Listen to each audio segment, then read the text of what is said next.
I came here several times with my father when I was little, but stopped eating here as often after growing up. I hope the food here will be to your taste. Oh, don't worry. We haven't eaten at a hotel like this in a while. Paimon's getting excited already. In that case, I'll go order for us first. Please wait here a moment.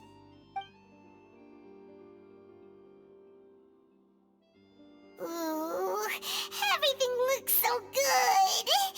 People in Fontaine sure know how to enjoy life. Why, of course. Go ahead, try whatever you like. If the food's good, I'll make a group reservation for the rest of Spina di Rosula next time. And if it's not? Well, then I'll still bring everyone. Albeit with only one dish per table. You, sure have your own way of doing things. Oh, we called this a farewell meal, but we could also treat it like a victory feast, right? We did just win that case after all. Oh, true. Very true. In that case, boss, we'll have another 2 dishes. Huh? Paimon didn't mean that you had to order even more food.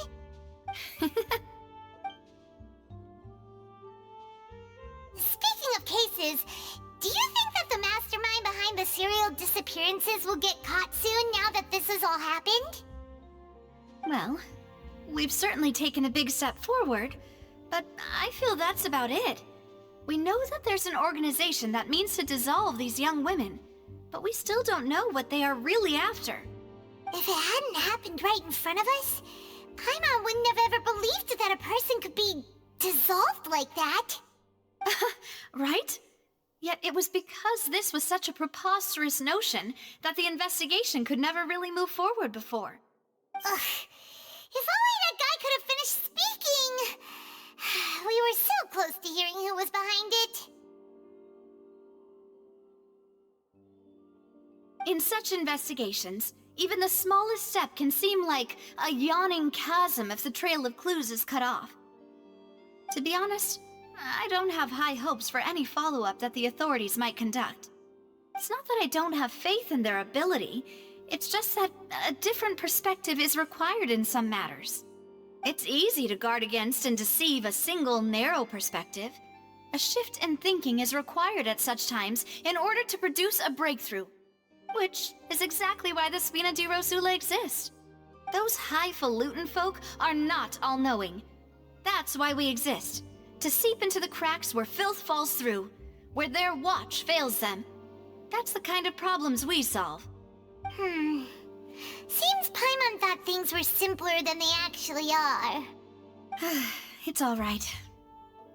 Well, this was supposed to be a farewell meal, so I doubt you have further interest in this business, right? Let's talk about something else. Like, what are your future plans? That's true. We didn't have a chance to speak to her after the trial ended. It didn't really seem like the right time or place to do it anyway. I see.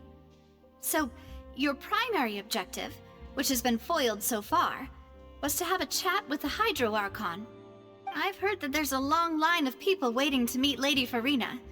I suspect you'll be waiting for quite a while, considering that you missed your chance today. Yeah, we've heard that she's super popular here in Fontaine, and that it'll be tough getting any of her time. Well, would you consider some more, unique ways? Perhaps even methods of, let's say, questionable legality? Guess that's Spina di Rosula's boss for you.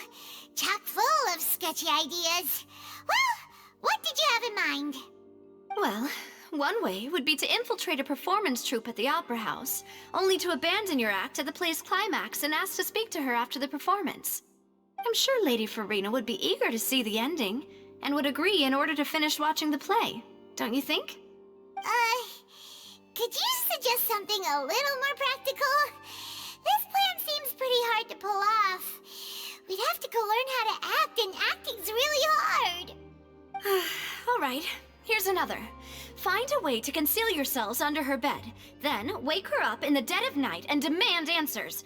don't let her go back to sleep until she answers all your questions. I can personally testify that this one works. When I'm sleepy, I'll do anything as long as I can finally get some sleep. That might work, but that's not really the problem. The problem is we don't want to get ourselves arrested. Ah, valid point. I overlooked that part. I was just thinking about leveraging a person's desire for sleep. All right, no more joking around. Perhaps you could... Oh, I don't know. Cut the line when she's on a break. You did defeat her in court, clearing citizens of hers from false accusations. False accusations she had nearly upheld personally. I imagine that she feels quite ashamed about the whole thing. You mean that if we catch her while she's on a break, she might be too embarrassed to refuse? Oh, that does make some sense. Why don't we give it a try after this meal? You know, strike while the iron is hot and all. Huh? Paimon, did you drink my Fanta? Was this your drink?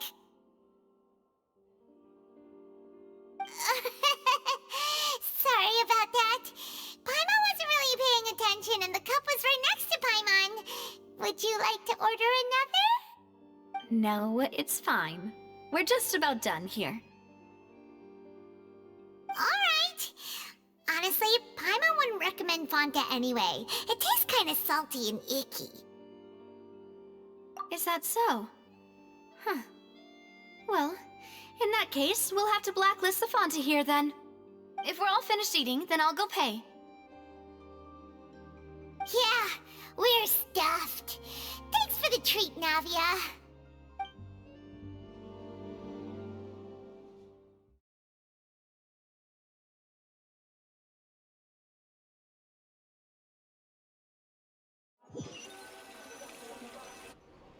Oh, so full. Paimon can barely float anymore. Nah, that would be so... normal. You know, like you. Okay. As for expenses this month, we're left with... Hey, Navia! What are you doing over there? Oh, nothing. It was just a meal, you know? Nothing the Spina di Rosula can't cover. Let's get ready to try to meet the Hydro Archon again. Bye, Navia! So this is goodbye, huh? Well, if you do encounter any other trouble in Fontaine, you're always welcome to contact the Spina di Rosula. I'll give your requests the highest priority. In any case, I wish you smooth sailing. I'll see you again, partner. See ya!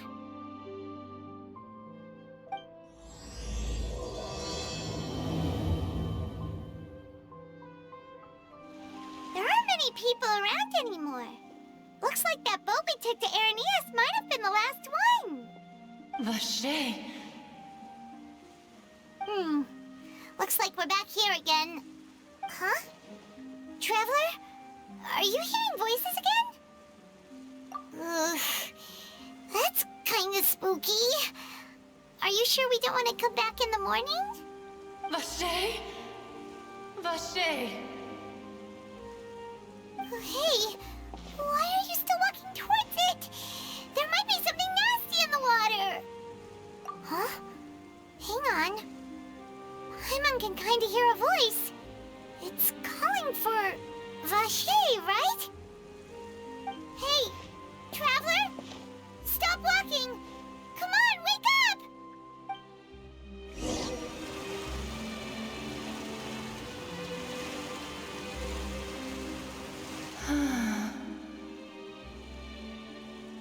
Vache, are you...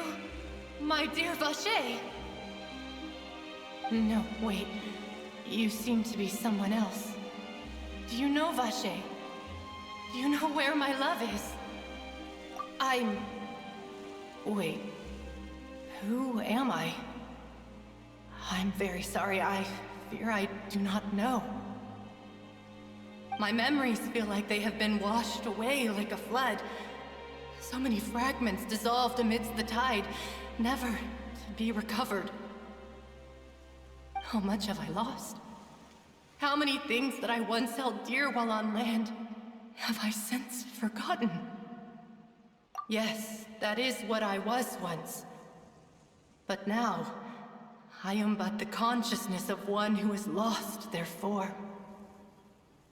I do not know how I came to be like this either. I only vaguely remember being covered in light blue water, and then all grew dim. I also remember going to many places. I loved adventure, loved exploring places of peril. No matter where I went, Vacher would go with me.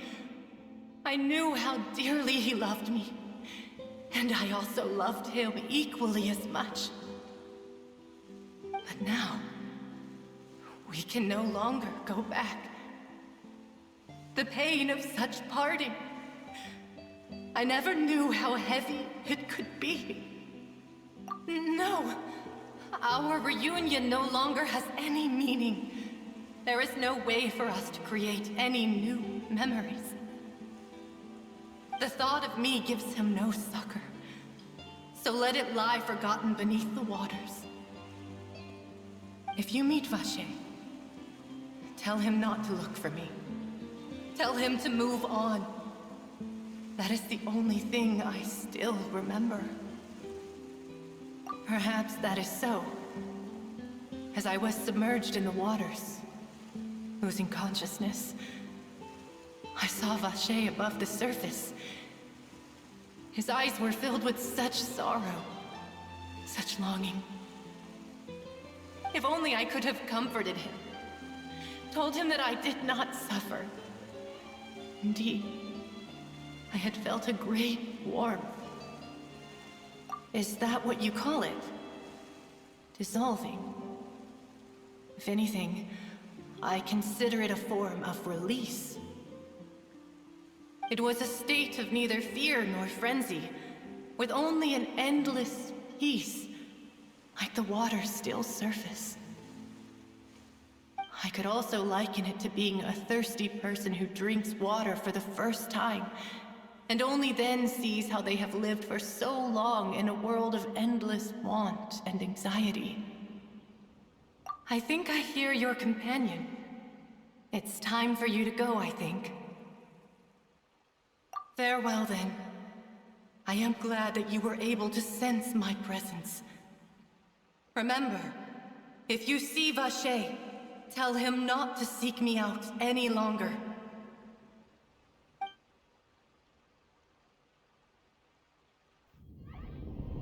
Wake up! Come on, hurry! Navi is outnumbered!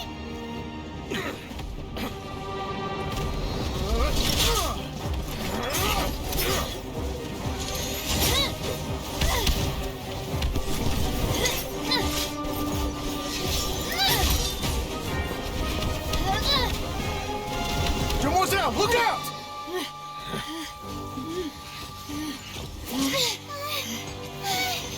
Dear God, it's a whole army of Gardamex.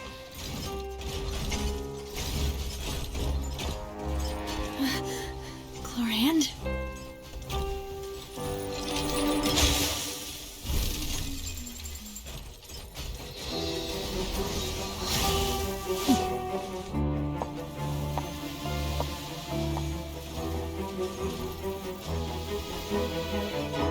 Quick, now's our chance!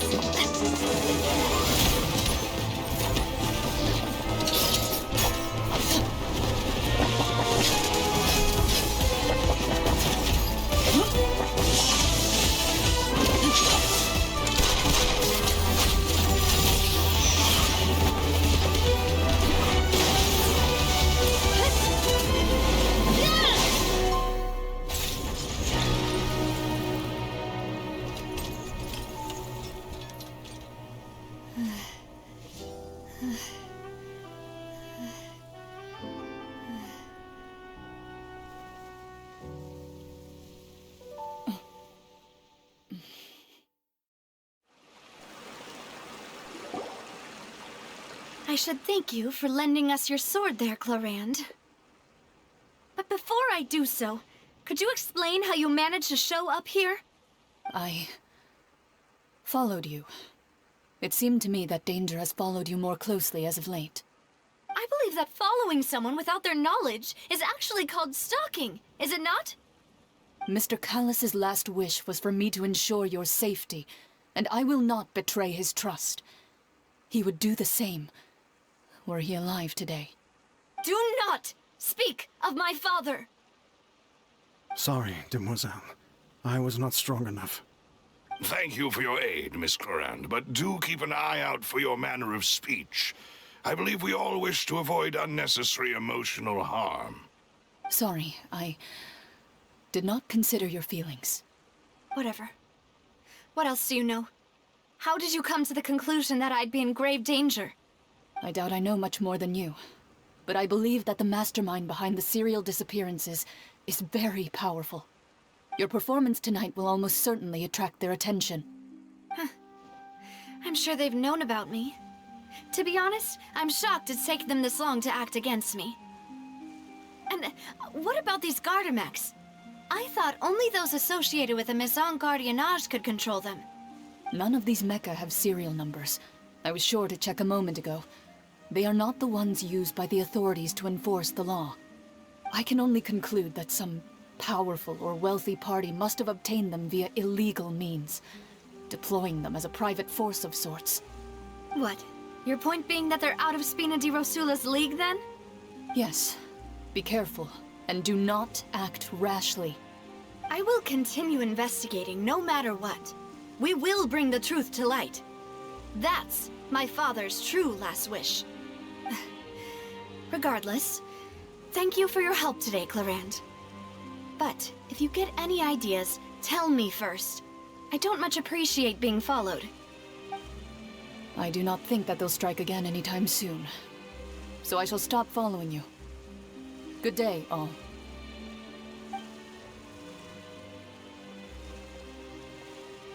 Right. I suppose that's the best news we've gotten today. Demoiselle, I believe that Miss Clorand was being sincere with you. If we tried, we could attempt to thaw relations a little. I know, she's... Oh, thank goodness! Paimon thought we were done for! Those Gardamex came out of nowhere while you were unconscious, and Nadia and her gang saved us!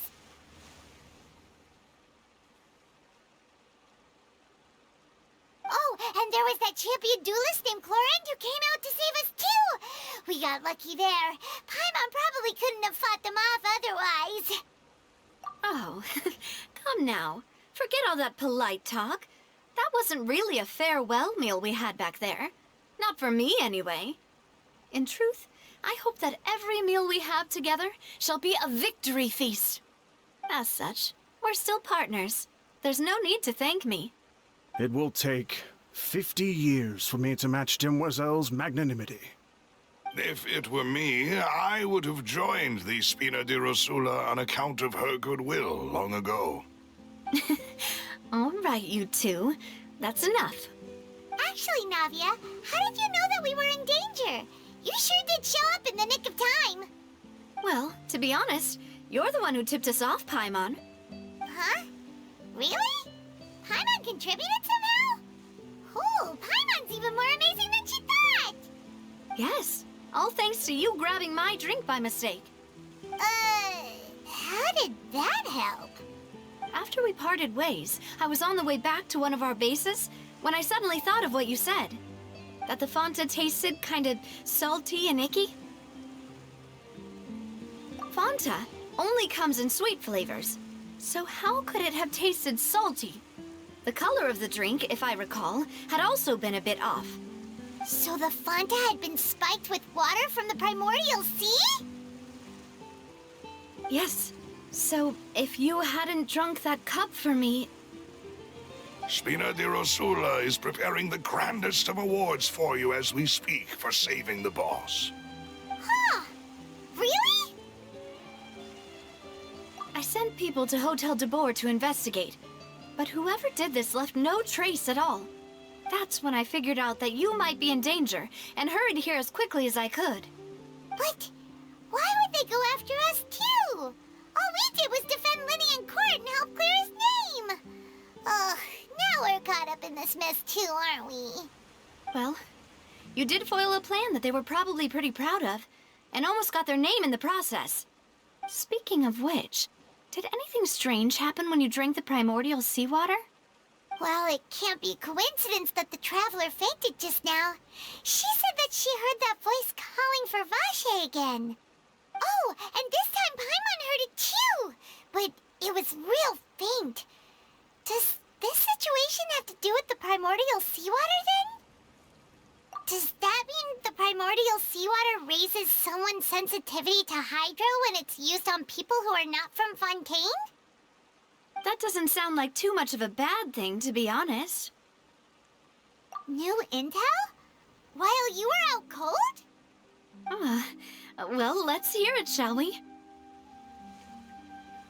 Oh, that is important. Vache.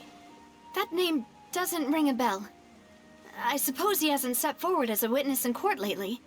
Since he saw that young woman dissolve, he was at least at the crime scene. But he never gave testimony or any information regarding people dissolving in the primordial seawater. Could he have been threatened? Yes, thank you. This is very important information indeed. We will continue to investigate. Oh, you mean you'll help us investigate? Well, you did say that our farewell meal didn't really count. That means we're still partners, right? And besides, we're in this now whether we like it or not. You're not gonna let those people who targeted us get off the hook so easily, are you, Traveler? Demoiselle, do try not to look quite so pleased. You are the face of Spina di Rosula, after all. You talk too much. Well, in that case, let's head back to one of our bases, shall we? I'll arrange accommodations for you. We also have some plans to go over, and hopefully we can deepen our bonds as partners. But we'll take that one step at a time, I guess.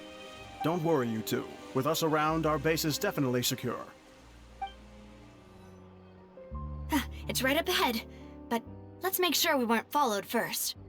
I've been keeping watch, Demoiselle. I haven't spotted anyone suspicious thus far. Very good. But let's not let our guard down for now. I shall find rooms for our respected guests. Thank you, Malus. Now, let's continue, Traveler.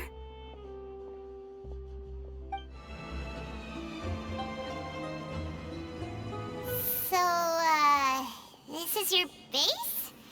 It's not quite what Paimon imagined. Your accommodations have been arranged. Under the present circumstances, I can confidently say it's the best we have.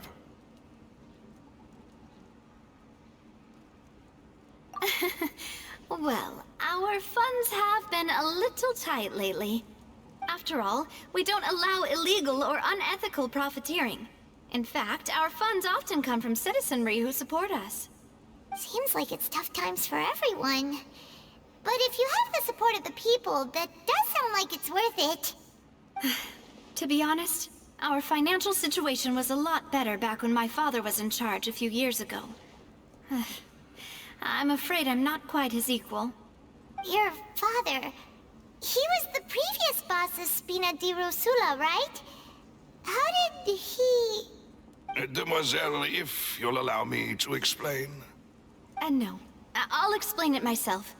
I suppose I couldn't run from this topic forever.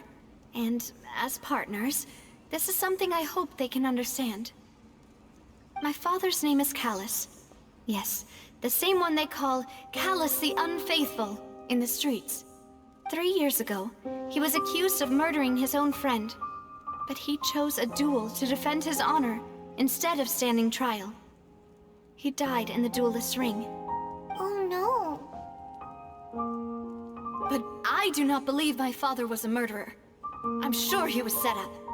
At the time, I believed that if he only stood trial and was duly investigated, something amiss would crop up and prove his innocence.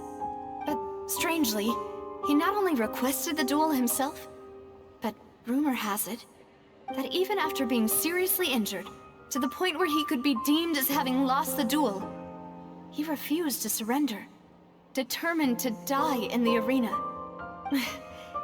3 years later, I still don't understand why he did that. How could he protect his honor if he's dead? If anything, he gave up his chance to defend himself. The closest piece of info I have is that my father had been investigating the serial disappearances case at the time of his death. Ah, so that's why you're so determined to get to the bottom of that case. That's right. I've also tried to investigate the murder my father was implicated in, but I haven't found a single new clue in my countless reviews of the investigation records. However, I believe that if the murder case is related to those behind the disappearances, they must know something. I must know what really happened. Was my father coerced? Framed? Even if he really did kill his friend, I must get to the truth. If only he'd been more open with me when he was still alive. He even hid the fact that my mother died due to complications when giving birth to me. And now, here I am investigating his death. You really are a handful, aren't you, Papa?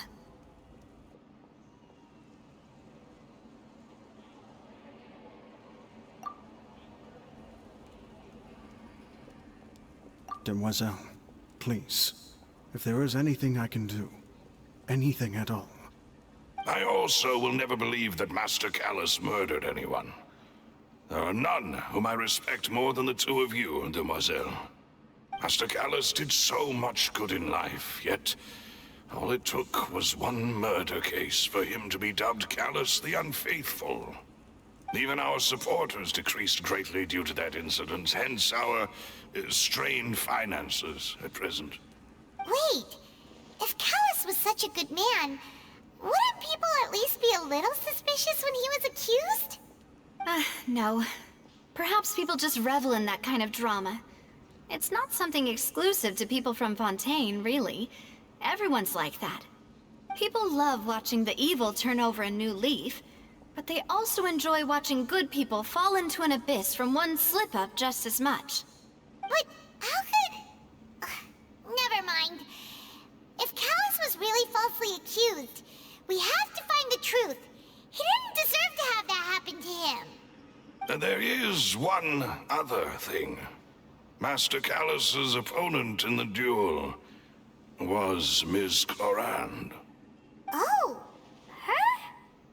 Well, then, isn't that as good as saying that she was the one who killed him?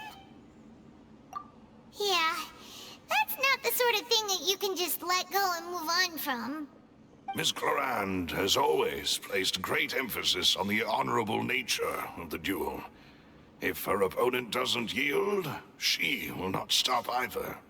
She knew Master Callus beforehand and greatly respected him, but seeing how he was resolute in the arena, there was only ever one choice she could have made. It's not that I don't understand her at all, but I just can't deal with this yet. Don't worry, Navia. Paimon knows how you feel. You don't have to force yourself to do that. Afterward, Ms. Clorand told us that at the start of the duel, Master Callus requested that she ensure Demoiselle Navia's safety. Yes, that is our understanding as well. Oh, Papa. What madness drove you to ask the person who killed you to take care of me? All right, anyway, that's the information I wanted to share with you. Even if it did sound like I was just complaining towards the end. Thanks. You two should go and rest. This was quite a day after all. Yeah! Paimon's beat. Please, relax and get some sleep. We will ensure you rest soundly.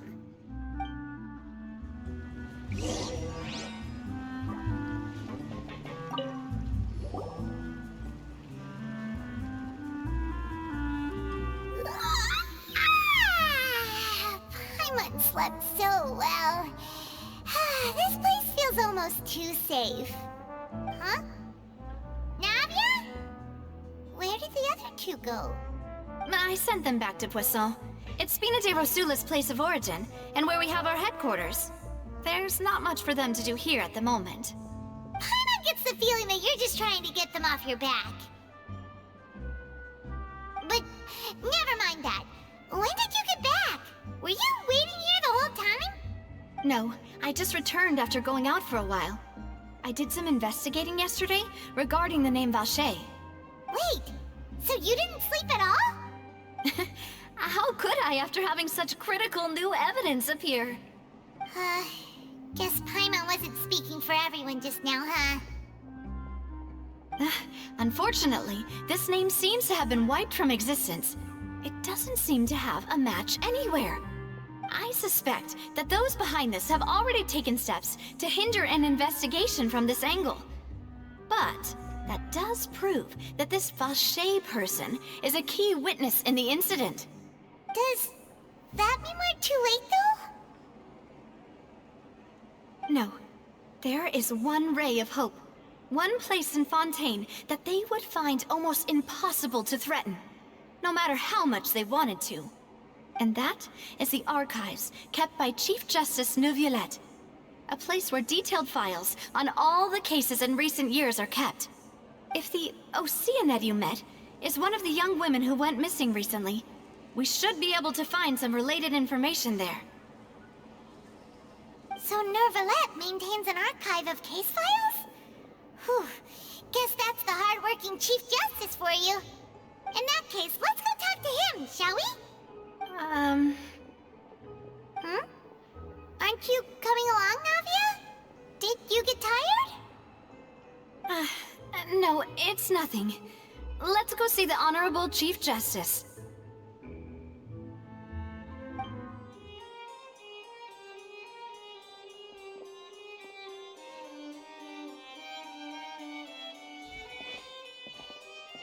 Halt! Please state your business here. The Chief Justice is presently occupied with official matters. Huh. This place does look pretty heavily guarded. Guess that proves that Neuvillette's files are really secure. Hey, don't you recognize us? Huh? Who are you? Just to be clear, I don't care who you are or who you might be related to. Our rules make no exceptions. See? They've got great discipline, too. Yep. Paimon can tell. If you're here just to crack jokes, I can point you towards the exit. Unlike some, we're busy, so please leave if you don't have a reason to be here. No. What I meant to say is, shouldn't you remember us from a few days ago? We were at the trial of the great magician Linny. Oh, yes, I remember. I read about it in the Steambird. You must be Linny's attorneys. It's all coming back to me now. We're here today to report and archive some information on a follow-up case. Huh, is that even a thing? Of course. Don't worry, we're here on official business. You can trust us. All right then, I'll let you through. The Chief Justice is just inside. Thanks so much.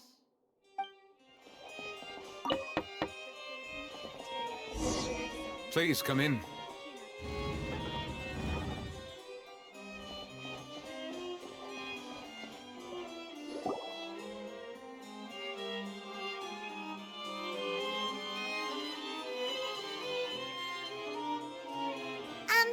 Sorry to barge in, Monsieur Neuvillette. We only lied to get in because we didn't know any other way. It's all right. Please let me know how I may be of assistance to you. So you're not mad at us? We're looking for a man called Vache. He may have been an eyewitness in the serial disappearances case. If we can find him, we may be able to unearth some key information on the case. Ah, I see. In that case, please wait here a moment while I browse through the files.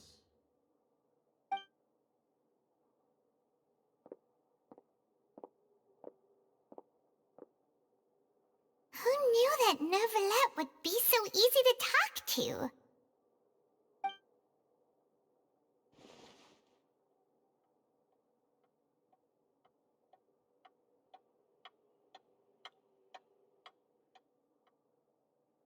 Unfortunately, I'm quite certain that no one by the name of Vache has been involved in any case, criminal or civil, in the past several years. There are no records of him either in the files or in my memory. Traveler, what if it was really just a dream? Is that so? All right then. Thank you so much, Monsieur Neuvillette. We'll take our leave now.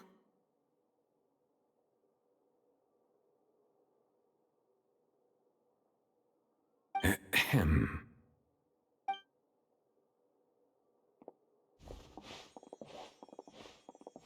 Miss Navia, I can understand how you feel. Your father, Callus, was a truly exceptional man. We deeply regret his passing.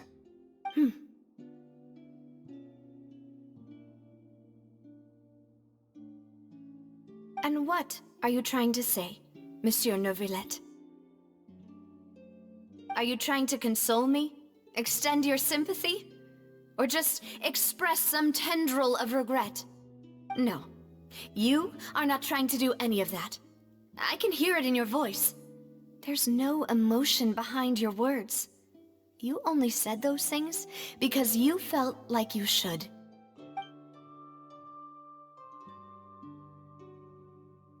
It's just like last time. After my father took his place in the duelist ring, I pushed through the guards to talk to you as a last resort. You even told me then that you thought there was something fishy with the case, yet you still allowed the duel to go ahead. In your eyes, the value of a human life is nothing compared to those cold laws you hold so dear. If you truly regret my father's death, then why didn't you call a stop to the duel? Why didn't you give me the power to stop him from throwing his life away? Why did you just let him die, despised and hated by all? Everything was hanging on a thread at that moment. Just the tiniest effort could have changed everything. There are still so many things I never got to tell him. So many questions he still owes me answers to. If you really have no heart, then just look me in the eyes. I, Navia, will show you the true meaning of regret. I'm sorry, Miss Navia. You and my father are truly alike. You keep all kinds of things in your heart and never say a word to anyone. It's not so much that you can't feel, but that you would never express anything. Oh well. In any case, everyone already knows full well the apathy of the Chief Justice. My apologies for taking my emotions out on you, Monsieur Chief Justice. Let's go, Traveler and Paimon.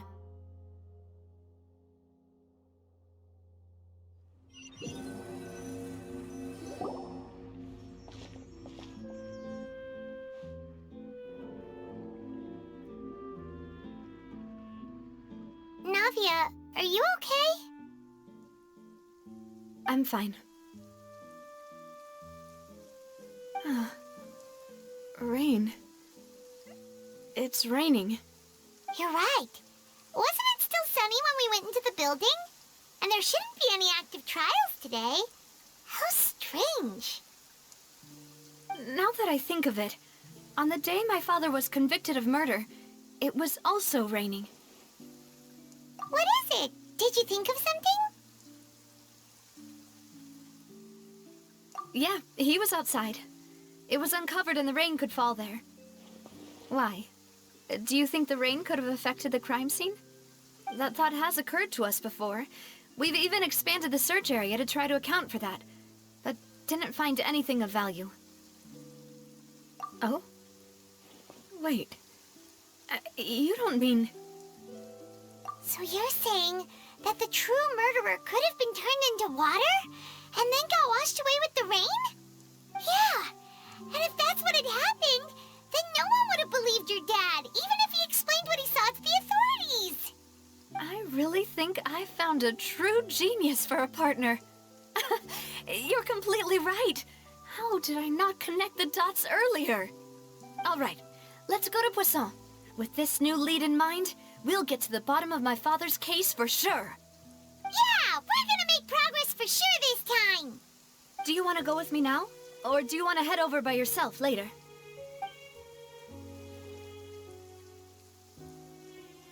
Great. Let's go then. Whoa! What a huge ship! Why would a ship be anchored at a place like this? There's no need to be so surprised. While it may look like a ship, it's actually Spina di Rosula's headquarters. My father was the one who asked for it to be built like this. Perhaps our taste in exterior design is the only thing we occasionally had in common. A gigantic and glamorous ship embodies discovery, opportunity, ambition, and conquest. It symbolizes Spina di Rosula's bright and limitless future. And Paimon thought you were bluffing when you said Spina di Rosula had a glorious past. Paimon was confused why a group with such a history would live in the sewers. But now that Paimon has seen this ship for herself, she's been convinced. Well, Poisson is where Spina di Rosula began, after all. It's our main base, our home. Melus, we're back! Apologies for the wait, demoiselle, and our most important partners. You said before that you still had some business at the court. What brings you back to Poisson so quickly? About that. It's because my partner here reminded me of something really important. You see, what if my father's case had something to do with water from the primordial sea? You still remember, right, Melus? On that night, it was raining? Yes, the case was quite similar to that of Mr. Linney's. Both were what you'd call impossible murders. Could you tell us a bit more about what happened before? Yeah, of course. Many years ago, something called synth began to gain popularity in Poisson. At a glance, it was a kind of drink that could excite your mood and produce many pleasant hallucinations. Wait! Didn't that guard guy who turned into water also mention that the primordial water could be used to produce some kind of potion? Yes, he did. Considering what we know now, it's almost certain that synth is created using water from the primordial sea. If you drink synth for an extended amount of time, you'll suffer many side effects, such as losing the ability to focus or control your emotions. And if you were to stop drinking it completely, you'll experience flashes of paranoia and anxiety while lacking energy to do anything. It's an extremely dangerous substance. As he oversaw Poisson, my father was compelled to put a stop to synth abuse and called for a complete ban of it. Boss's uncompromising attitude incurred the synth vendor's wrath, but no matter how much they threatened or bribed him, he refused to yield. Not only that, Boss became determined to find the mastermind behind the synth operation and put an end to the problem once and for all. Yes, but the enemy was very cunning. So he could never get anything out of the dealers, all of whom only sold the stuff and weren't privy to the rest of the operation. Recognizing that, my father decided to contact the dealers in secret and cultivate personal relationships with them. Finally, he was able to convince someone to become his informant. The man's name was Jacques. He felt greatly ashamed about his work after seeing many families destroyed by synth abuse. That night, my father hosted a banquet at his countryside estate. He planned to meet up and exchange information with Jacques over some food. But then, we heard 2 gunshots from the courtyard. We raced to the scene and found my father, still holding a gun, and Jacques, who was already dead on the ground. Huh? How did that happen? Aren't they on the same side? Sounds just like Lenny's case, doesn't it? In both cases, the culprit seemed obvious, but neither appeared to have any motive at all. Looking back on it, though, I now believe the most important clue was something we all overlooked at the time. There were pieces of clothing left at the scene. Precisely. It's all thanks to you that I made the connection now. Back then, we all just thought they were some costumes that Jacques used to disguise himself at the banquet. But, considering it now, It's almost certain that they belong to a third person at the scene. With one extra person, we'll also need to reconsider why the 2 shots were fired. You're right. We still don't know what happened. But my intuition tells me that we're on the right track to figuring it all out. I'm finally headed towards the truth. Jacques was an empathetic man who was infinitely remorseful for his past actions. It's unlikely that he turned on Boss with 0 warning. I think this third person is probably the key to the full truth. On that note, however, even though this will not please you, demoiselle, as your and your father's butler, I must still offer a word of warning. Our opponent is insidious and cruel. They are extremely difficult to deal with, and Boss has already lost his life trying to bring them to justice. Even though Spina de Rosula has lost most of its former glory, Poisson has welcomed a new time of peace, and we have been allowed to live out our lives. There is no need to follow your father's path. It would be both wise and in line with Boss's wishes to step back and give up on the case. If that's indeed what he wished for, then he should have told me that himself. Was I not the closest person to him? And yet, I was the one most kept in the dark. What was the point of him dying without sharing any of the secrets he knew? Did he manage to protect anything in the end? Synth is still here.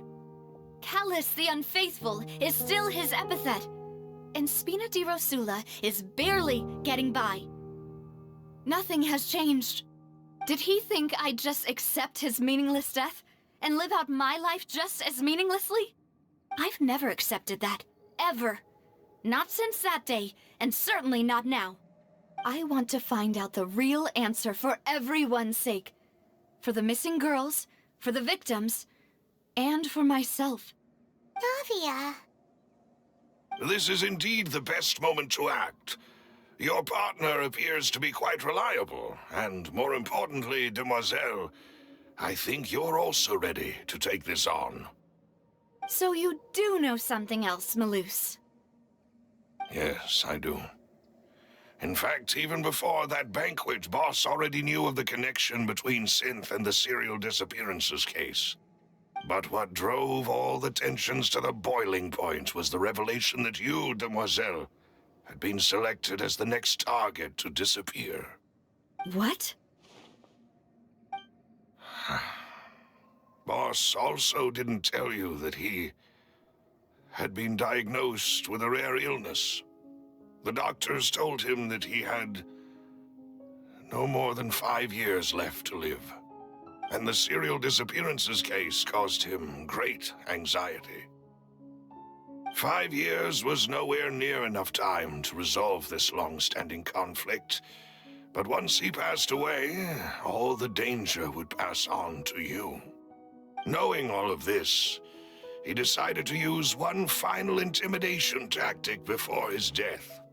He claimed to have already gotten his hands on some key incriminating evidence for the other side, and even told some members of Spina de Rosula about the details. But as long as you remained safe, he would not share the evidence with the public. If something were to happen to you, then he and all those he told would immediately expose all they knew about Synth and the disappeared victims. Right, so nobody would be able to get off scot-free. As we've seen, Boss's tactic has worked. Even though Boss has been gone for a long time, the other side has not tried to take Demoiselle's life. No, I don't believe it. He never appeared to look sick to me. No father wants their daughter to see them weak and haggard, especially someone as proud as Boss. To him, dying in a duel and suffering lasting dishonor as the Unfaithful was still far preferable than losing face in front of his daughter. So he chose to die in silence, so that he could protect me. I'm afraid you're not understanding this correctly, demoiselle. What Boss wanted to hand to you was not a parasol, but a sword. If Boss's spirit could hear you telling me that you want to find the answer for the sake of everyone involved, I'm sure he'd be extremely proud. That fool. Couldn't he have just given it to me straight? No. He might have set up everything precisely because he never thought I'd be able to understand him. Is that the amount of confidence he had in me? And what if I was never able to make it to where I am now? Yeah. I suppose that's true. With the way he'd set things up, if I had wanted, I could have just lived out my life without a care in the world. But thankfully, he rarely talked to me about complex matters, and thus understood little of me as a person. In this case, he really didn't need to give me an easy way out. Malus, what was the key evidence that he shared with you? It's the location where synth is produced. Essentially, it's the enemy's headquarters. When he was threatening the enemy, Boss didn't share the specifics of the incriminating evidence he found. But if you want to use it against the enemy, you'll still have to take several things into consideration. Why? If we know where the place is, can't we just go storming in? You mustn't forget that we're fighting against a mysterious and dangerous organization that's been in operation for decades. There's no telling what might be lying in wait at their headquarters. We also have no idea what kind of evidence we may be able to find inside, nor what people we may be able to capture. But a single visit to their headquarters would be tantamount to a formal declaration of war. The worst case would be that we leave empty-handed, but also open ourselves up to full retaliation. Then, in that case, why not work with the Fontaine authorities? Well, you saw one of them dissolve during Mr. Linney's case. We have no idea just how thoroughly they may have been infiltrated. Huh. That's true. Seems my father really had no choice. But things are different now. It should be a lot easier to prove the other side's guilt, now that we've connected Synth with the disappearances case. You sound like you've put a lot of thought into this, Malus. I am the butler, after all. I live but to serve the boss and Demoiselle's will. I've always been willing to take on any kind of risk for your sake. But considering my relative lack of ability, I've spent my time keeping secrets, performing basic investigations, and waiting for the right time to come. Thank you for all of that, Malus. Have you discovered anything new in the past few years? Let me think. One conclusion I came to was that the enemy must be quite familiar with Spina di Rosula, or at least have an informant planted here. When I announced orders to the organization's members on Demoiselle's behalf, I used to deliberately keep a few people in the dark and observe the reactions of the synth vendors. If the vendors didn't change their plans, then the individuals informed of our orders must be innocent. If the vendors packed up and fled, however, then someone must have given them the news. After several rounds of testing and investigative tracing, I've narrowed the suspect list down to 3 people. The first is Florent, Spina di Rosula's senior advisor. Huh? Florent? Yes, surprising, isn't it? He was one of the people Boss trusted the most, which also means that he was someone who understood Boss really well. Thanks to his position within Boss's innermost circle, he always knew our upcoming plans and could thus avoid capture this whole time. There's someone else like him too. Marcel, the head of Confrérie of Cabrières. Uncle Marcel. It's a guild in Poisson. Boss helped it to grow to its current size and prominence. In the beginning, they were only reselling some daily goods, but now they're one of the richest guilds around with a lot of business connections in the city. So, they're like a sister organization of Spina di Rosula? Yes, you can say that. When we were fighting against the synth dealers, they provided us with plenty of support. It's a bit difficult to imagine someone using their own money to hunt down themselves. The final suspect is Thierry, the man responsible for coordinating information between Spina di Rosula and the guards. Although the guards mostly leave us to our own devices, there are still many activities we have to report to the local authorities. Since Thierry is always in the know about our current activities, he could theoretically always plan one step ahead. I see. These are all people who I communicate with quite regularly. To think that the enemy we've been fighting against has been right next to me all along, among those I trust the most. It's almost too hard to believe. If you want to investigate them, please take every precaution to not alert the quarry. Judging from our experience, the enemy is extremely cautious. Of course. And thank you, Malus. You've provided us with a lot of great information. You're too kind, my lady. I'm just doing my duty. And before I forget, proving Boss's innocence would also mean clearing him of blame in Jacques' death. After that incident, Jacques' wife and daughter were taken into the Spina's care. They still live in Poisson today. If it might help, you could also pay them a visit. I can make the necessary arrangements.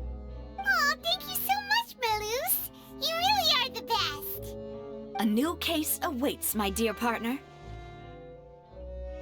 I hope we can work together to uncover the truth and end this case once and for all.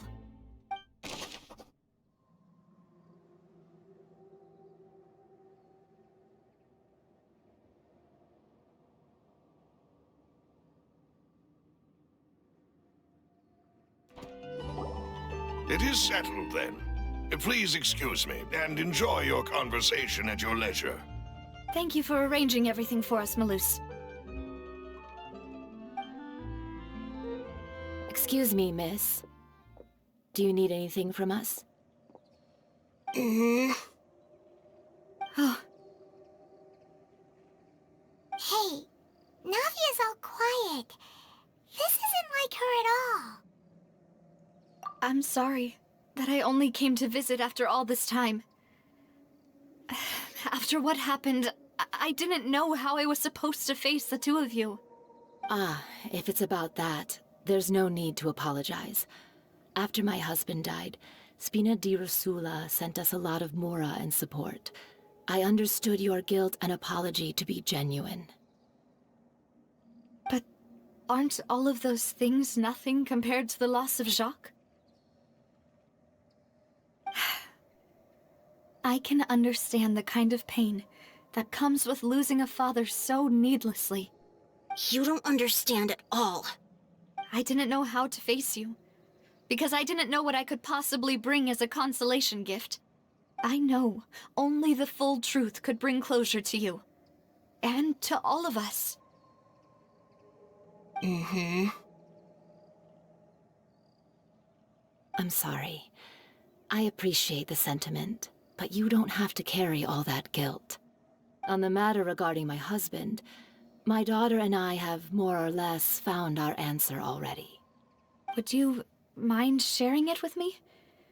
I really can't believe that my father could ever bring himself to shoot Jacques. I always knew that my husband's money was earned through others' suffering. He told me countless times that if he could turn back the clock, he would never go into the synth business again. He had many regrets, and felt that he took the idea of providing for his family too literally. For the longest time, he thought Mora was everything. So when Mr. Callis came to him with a proposal, he accepted it almost immediately. He tried to be as careful as he could, but even so, he was still found out by the higher-ups. They found out about his betrayal? Papa didn't say that exactly, but Papa did tell me that I should never be ungrateful. Before he left that day, he told me that he had no choice. It was only later that I realized it was his final farewell to the two of us. I don't know that for sure, but you could say that's the conclusion I eventually came to. Which is why I'm the one who should feel guilty. Callus had always taken great care of us, both when he was still alive and after he passed away. Even if he fired the shot that killed my husband, it was likely in self-defense. It is impossible for me to hate him for what he had done. But Mama, why is Papa still the bad guy if he did the right thing? Papa always wanted to be a good man, so why did he have to do a bad thing in the end? Well, things aren't always as they seem. You still feel like your papa was a good man, right? Yeah, Papa was a really good man. The best in the whole world. Then you should hold on to that. If a good man had to do a bad thing, then he must have had his reasons. Regardless of whether he left you a parasol or a sword. He must have done so to give you a better life. Oh. Thank you for everything you've told me. I will definitely find the truth. The current state of things is not something I'm willing to just sit back and accept. Thank you. I'm very grateful to hear this from you.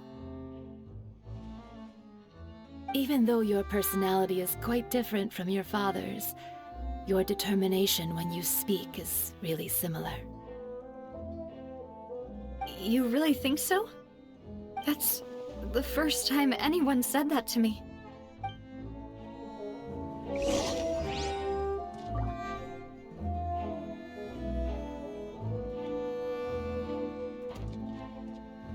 I'll leave my husband's case to you.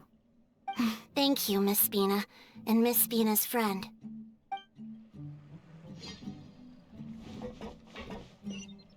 Are you okay, Navia? I'm fine. Don't worry. Let's investigate the 3 suspects next. Florent should be nearby, and we should be able to find Thierry and Uncle Marcel in the city. I'll get myself together on the way, so please don't worry. Greetings, boss. How may I be of assistance today? I'm sure you've heard about what happened at the Opera House. Someone got turned into water right in front of us. Yeah, I've heard. With something that dramatic, I'm sure journalists will milk it for all it's worth. And it'll be all the talk for the next several weeks. It also reminded me, on the day that the incident happened with my father, it was raining outside, and we found some clothes left at the scene. After my partner here put the dots together for me, I feel like we should try to reopen his case. Can you do me a favor and try to recall what happened that night? Let me think. Mr. Callus was feeling pretty upbeat that day. So he was drinking and bantering away with us at the table. After that, he told us that he wanted to go get some fresh air. So we let him go without thinking much of it. Who knew that we would hear 2 gunshots ring out right after? My first reaction was that Mr. Callus's life was in danger. So I grabbed my holster and made a mad dash toward the scene. But when I got there, it was already too late. Mr. Callus was standing over a dead body with a gun in his hands. All we could do was look back and forth at each other, not knowing what to say. So you also remember 2 gunshots then? Indeed. The guard said that the first shot didn't hit anyone, while the second killed Jacques. But I've never really bought that explanation. Reason being, Mr. Callus had left his gun on the table. I even made sure to confirm that before running to the scene. But according to the guards, that doesn't mean he couldn't have had other guns on his person. About the clothes left at the scene that you mentioned, do you think there was a 3rd person there who was turned into water? At least from our perspective, my father had no reason to kill, so he would also have no reason to bring an extra gun with him. The gun he was holding probably belonged to Jacques, or a 3rd person on the scene. Yeah, that makes a lot of sense. So you're saying Mr. Callus ended up with the gun because he seized it from one of the other guys? But hold on. If that's what had happened, then why didn't he share the truth with any of us? He didn't even want to face the Oratrice machine, and chose instead to prove his honor in a duel. Did he lose all faith in the courts after seeing someone dissolve right in front of his eyes? About that, Malus told me a thing or two. So, I think I can understand why he committed to the duel. I'll tell you everything, once the whole truth has been revealed. I understand. Then, I'll leave Mr. Callus's honor in your hands, boss. And if I may just say one more thing. The whole Callus the Unfaithful epithet has been a thorn in my side since the day it was invented. Many people have laughed at me for still calling him Mr. Callus, even after so many years have passed. But it was Mr. Callus's trust that allowed me to rise through the ranks of Spina di Rosula and live the life I lead today. No matter what others might say, he'll always be the man I respect the most. And he'll always be my boss. Don't worry. I will definitely find the truth. You and all our other comrades at the Spina deserve to know the truth as well.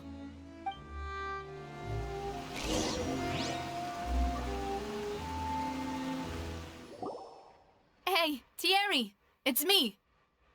Oh, now, what brings you here, Miss Navia? I've heard that you made quite the name for yourself at the Opera House. Oh, so you've got news of that already. Oh, okay. Hey, I'm also a member of the Guards, you know. The way you make it sound, people would think I was sent off to Poisson because I had done something wrong. Are you sure there isn't a little bit of truth in that? Under normal circumstances, shouldn't you have been called back to the city already? I mean, where I work is really up to me. Let's just say I enjoy the ambiance of Poisson. Callus did a fantastic job running the town, building Spina di Rosula from the ground up and clearing many obstructions in my way. It would be next to impossible for me to find a similarly easy but high-paying job in the city. Anyway, enough chit-chat. Are these two friends of yours? You, here for some formal business? Yes. These two are my partners. What happened at the Opera House made us realize that Linny's case and my father's may be related. We're trying to reinvestigate the details of my father's old case. Ah, I get it. You think there might be more to the case now that we know people can be dissolved into water, right? I was also flabbergasted when I first heard of it. If you want to go through the original files from your father's case, I can help you look for them. That'd be much appreciated. Thank you. Actually, I have another question. Do you have the authority to dispatch Gardamex? Of course. Without them, I couldn't possibly handle Poisson on my own. Why do you ask? We definitely can't use them to forcefully get more evidence for your father's case. Well, you see, just recently, we were attacked by a horde of unnumbered Gardamex in the city. So, if you hypothetically wanted to do something against me, all you would need to do is get rid of the mecha serial numbers and send them after me. Then you think too highly of my abilities. Dispatching mecha is very different from controlling them. If I had to make an analogy, when you order a dish, the chef will make it for you. You can ask the chef to cook, but not to massage your shoulders or carry your baggage. If you try to make unreasonable demands, the chef would just think you're out of your mind and ignore you completely. The same goes for me and my Gardamex. Removing a serial number is also not as easy as you might think. There are a lot of complex steps to it, and it's almost impossible to keep it a secret. So I can promise you, those mecha were definitely private units. They're certainly not cheap. So, whoever their owner is must be super rich, powerful, or both. Now that you mention it, though, being in the synth business would definitely be profitable enough to afford this. Oh, then you're officially in the clear, Thierry. Oh, well, thank you for the vote of confidence, Navia. Jokes aside, I'd like to wish you all the best with your investigation. I'll be staying in the city for a little while, so just come find me if you need any support from the guards.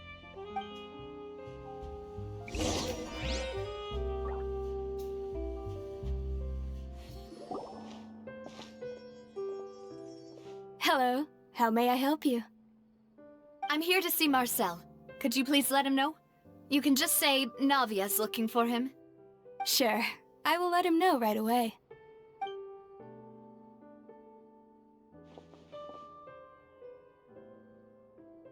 Navia, hello. Sorry to keep you waiting. I'm not as young as I used to be, so my legs are giving out a bit. Oh, it's all right, Uncle Marcel. There's no need to stress. I just wanted to talk to you briefly about what happened in the Opera House. I'm sure you saw everything too, right? Yes, I've never seen anything so strange. Oh, you were at the Opera House too? That's right. I went there with Navia to see the magic show. Who knew it would turn into a whole murder mystery? I also witnessed your marvelous sleuthing work. Quite impressive. To beat the Hydro Archon at her own game on her own turf, I can already imagine everyone in Fontaine discussing your exploits over a few glasses of wine. Oh, Paimon doesn't want to become the talk of drunkards. Apologies. It's just how Fontaine is as a nation. Everyone loves drama and theatrics. Uncle Marcel, you've also noticed that other thing, right? The fact that humans can dissolve in water? Yes, I was reminded of your father's case right away. Is that what you're investigating now? Exactly. I still don't have much solid proof, but I can sense that the other side has already begun to act. Oh, and what makes you say that? We were attacked on Araneus by some unnumbered Gardamex. And there was also an attempt to get me to drink water from the primordial sea. If not for the vigilance of my partner, I probably wouldn't even be here talking to you right now. Oh, you're giving us too much credit. Wasn't it you who protected us? Alas, it seems things are heating up again. The peace that Callus sought so dearly will soon become a thing of the past. But rest assured, Navia, Poisson will always remain a safe haven for you. If you're scared, you can always return there. If anyone dares to lay their hands on you there, the Confrérie of Cabrières will use its funds to the last Mora to bring them to justice. Thank you, Uncle Marcel. But I don't intend to go into hiding. I'm going to strike while the iron's hot. Do you have any new thoughts on my father's case? About that. Sorry, my age is catching up with me, so it'll take me a while to recall my memory.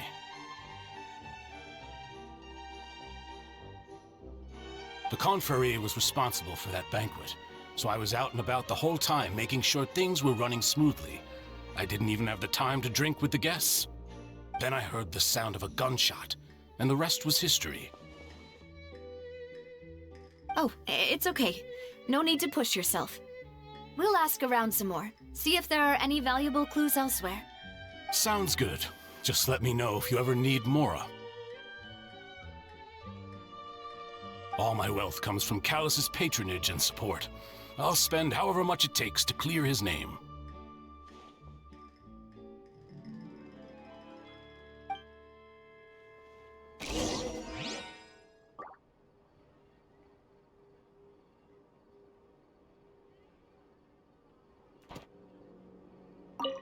Alas, why do these kinds of things happen to the kindest people?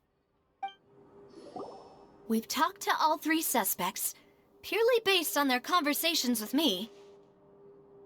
None of them sounded particularly suspicious. I suppose that's to be expected, though.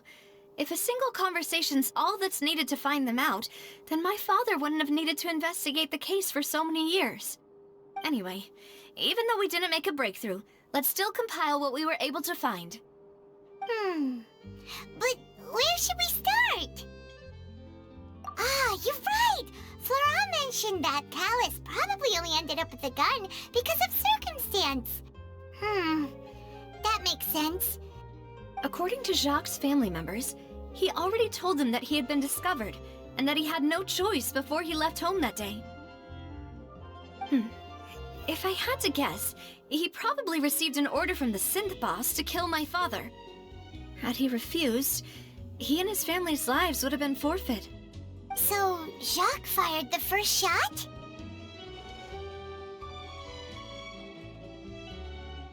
Oh? And why is that?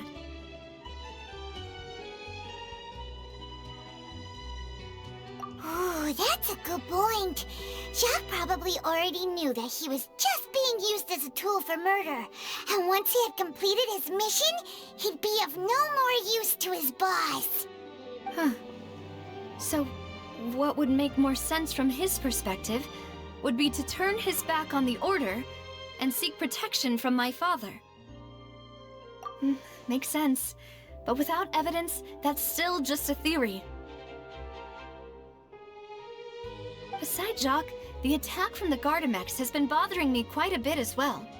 It's obvious that our enemy has become more antsy after the secret of the primordial seawater was revealed.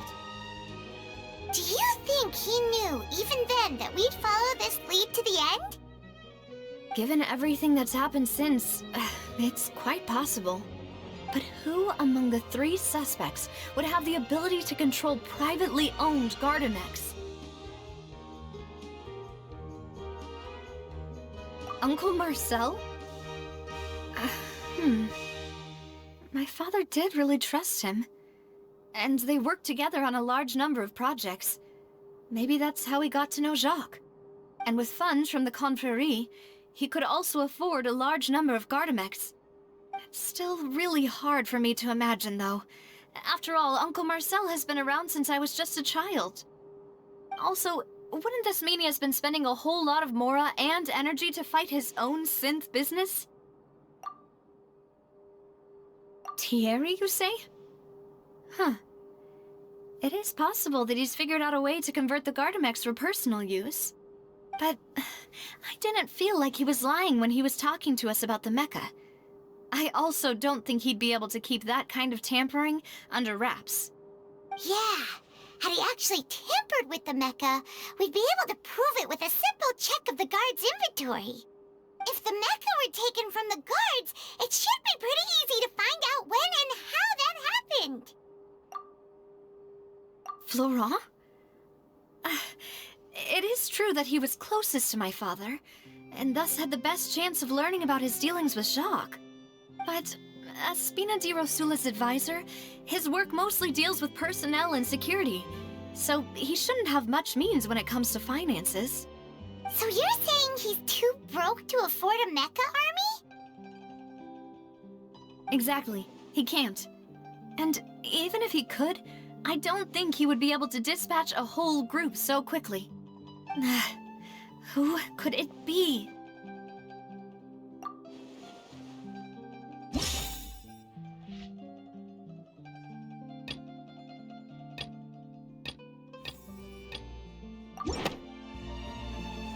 You know, if you think everything through, Uncle Marcel is indeed the most suspicious of them all. Could we be missing other suspects? Malus didn't know about the people turning into water thing when he narrowed it down to these 3, did he? Malus has always been very reliable, and his judgment of others' trustworthiness has been fair and well considered. When he laid out his case for the 3, the rationale he gave me made a lot of sense as well. The suspect is knowledgeable about the Spina's internal affairs, has the means to dispatch Mecha to assassinate us, and possesses significant intellect and foresight. Even if I don't want to believe it, I'm starting to see how things could all tie back to Uncle Marcel. Well, we still have another trump card on top of all the theorizing and speculating. Yes, Malus did say that charging straight in there would be extremely risky, but we don't have any other options right now. We need far more solid proof before we can hope to go charging in on our enemy. Navia, here you are. Oh, I've been looking for you. Huh? Aren't you the guy from the guards? Did something happen? Yeah, News came from Irenaeus just after you left. We've got another trial on our hands. Wasn't that place built specifically for holding trials? What's so newsworthy about this one? I know. But they said the person they're putting on trial is a Fatui harbinger called Tartaglia. What? Is that someone you know? Yeah, we know him. Maybe even a little too well. Well, he's been accused of being the true culprit behind the serial disappearances case. It's absurd, don't you think? Wait, how? None of our investigations have had anything to do with him. That's what I thought was strange about it, so I came to tell you the news right away. If the charge against him stands, then it'll be next to impossible to get the guards to support any of our planned investigations. Right, because they'll think they've already found the culprit. Yeah, and it'll be a lot harder then to clear Mr. Callus's name. I understand. Well, partner, what do you think we should do? We still haven't found any conclusive evidence. Huh? Split up? What do you mean? Just as expected of my partner. Since this is a trial about the serial disappearances case, the culprit's attention will be focused on Irenaeus, leaving his home base wide open. You're right. This is our best opportunity. All right then, let's do this. I'll stall them at the Opera House and charge Marcel as the true culprit. I won't have any chance of making that charge stick, though, unless we find more evidence.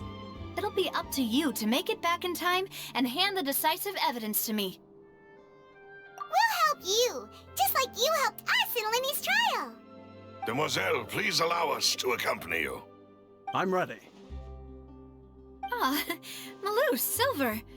When did you two get here? We heard that you'll be leaving Poisson and figured that you might require our assistance. It's our hope that your confidence will be bolstered with the two of us by your side. Thank you so much. Then, let's make haste for Irenaeus. Paimon, Traveler, I'll see you at the Opera House. See you then!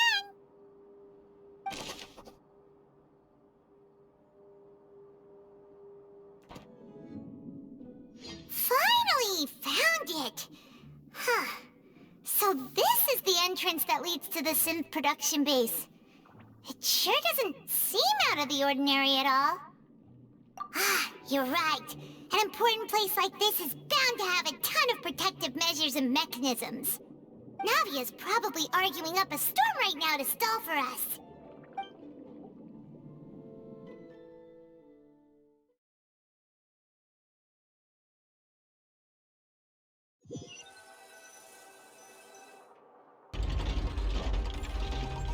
It would appear that I must repeat my question again, Mr. Tartaglia. Do you accept the charge that you are the true culprit behind the serial disappearances case? To be perfectly honest, I don't understand your country's complicated court system, or the reason why I'm being charged with something I've never even heard of. However, I did hear that people who have been charged can choose to participate in a duel to clear their name. Is that right? In which case, as long as I accept the charge, I can have an all-out fight with that champion duelist Clorend, right? I've got to admit, that's one of the most enticing offers I've ever received. When I privately sparred with her last time, she was obviously holding back. Real disappointing. Hey! Don't you understand? You're currently the prime suspect for a major case. This isn't the place for you to be looking for fights. Oh? Sounds like the Hydro Archon wants to lecture me on the ways of the Opera House. Then why don't you duel me too? I'm the kind of student that learns best in the heat of battle. No. That's not what I meant. Alas, it would appear that communication with the defendant is going poorly, and we have made very little progress. In that case, let me explain everything from the very beginning again. The goal of this trial is to determine the culprit behind the serial disappearances case. That case had nothing to do with him. You've got the wrong man. Huh? What's going on? Why is she interjecting again? I told you it couldn't be one of the Fatui Harbingers.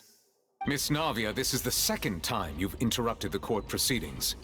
I only tolerated your behavior last time because you were able to provide the court with a key eyewitness.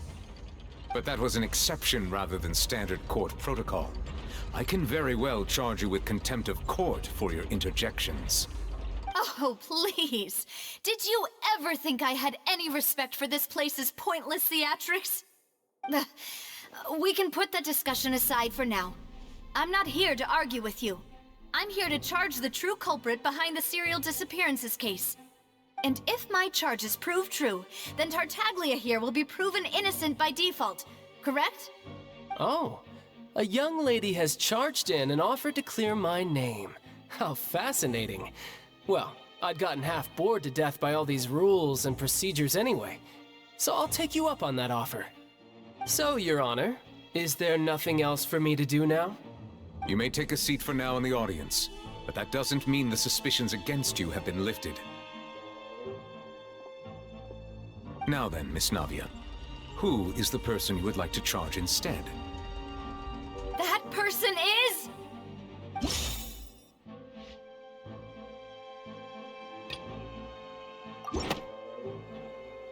Marcel, the head of Confrérie of Cabrières!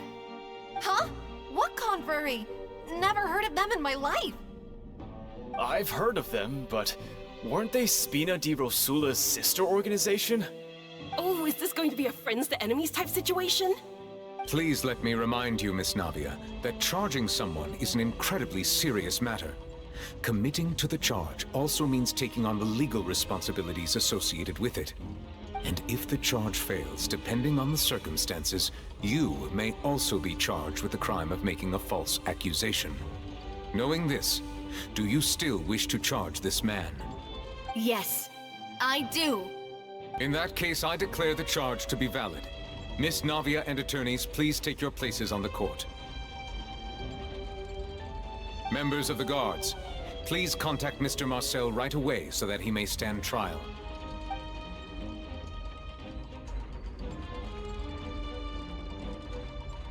Mr. Marcel, you will not require an attorney. Is that correct? Apologies. It all just happened so quickly. I still haven't figured out what's going on. I think an attorney won't be necessary.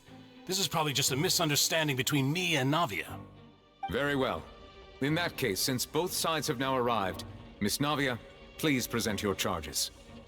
I would like to take everyone back to 3 years ago, to the case of Callus the Unfaithful. Only through elucidating what really happened in that case can we connect all the dots for the serial disappearances case. Navia, do you really think that I was the one who killed your father? Come on, why would I do that? Callus was my benefactor, and remember both you and I only ran to the scene when we heard the sound of a gun. If that's enough to make me a suspect, wouldn't that make everyone at that banquet a suspect as well?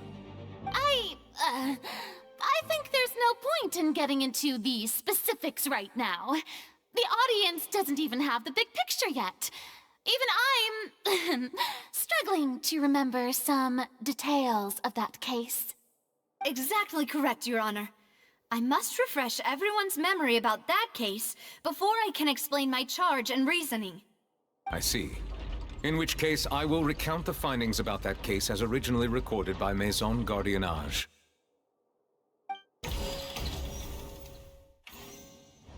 On the day of the murder, Spina di Rosula hosted a large banquet in a countryside estate owned by the Confrérie of Cabrières. During the banquet, all attending guests heard 2 gunshots from the courtyard.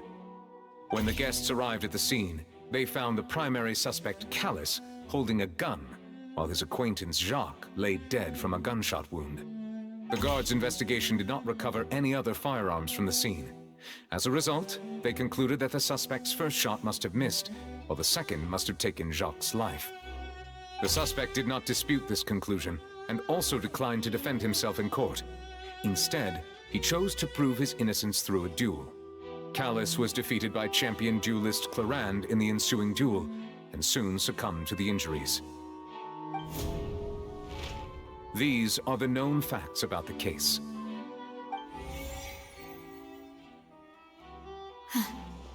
The one with the motive to kill was Jacques, not my father. And even so, Jacques still had no reason to pull the trigger. In truth, the third person shot Jacques first, and was shot in turn by my father when my father seized the gun from him. After that, the true culprit turned the third person into water, erasing all traces of him from the scene. Thank you for the summary, Your Honor. Of course, the guard's conclusion appeared quite sensible to us at the time. However, we should revisit the case now that we've gained new information about the abilities of water from the primordial sea.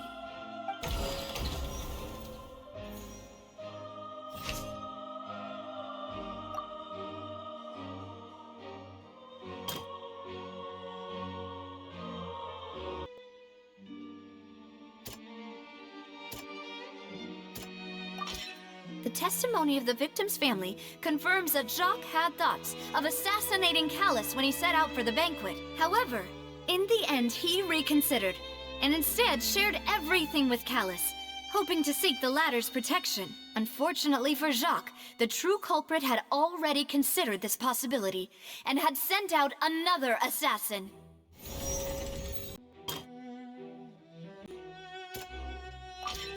This assassin first shot Jacques, then turned to shoot Callus, only for Callus to wrestle the gun from him and kill him instead.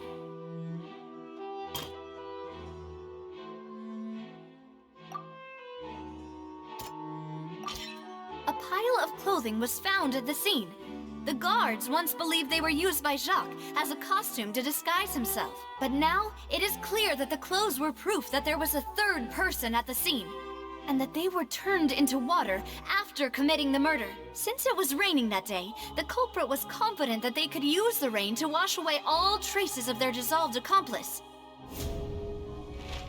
Realizing this, the true culprit caused the hired assassin to dissolve into water, leading everyone to believe Callus was responsible for Jacques' murder. This is the true version of events.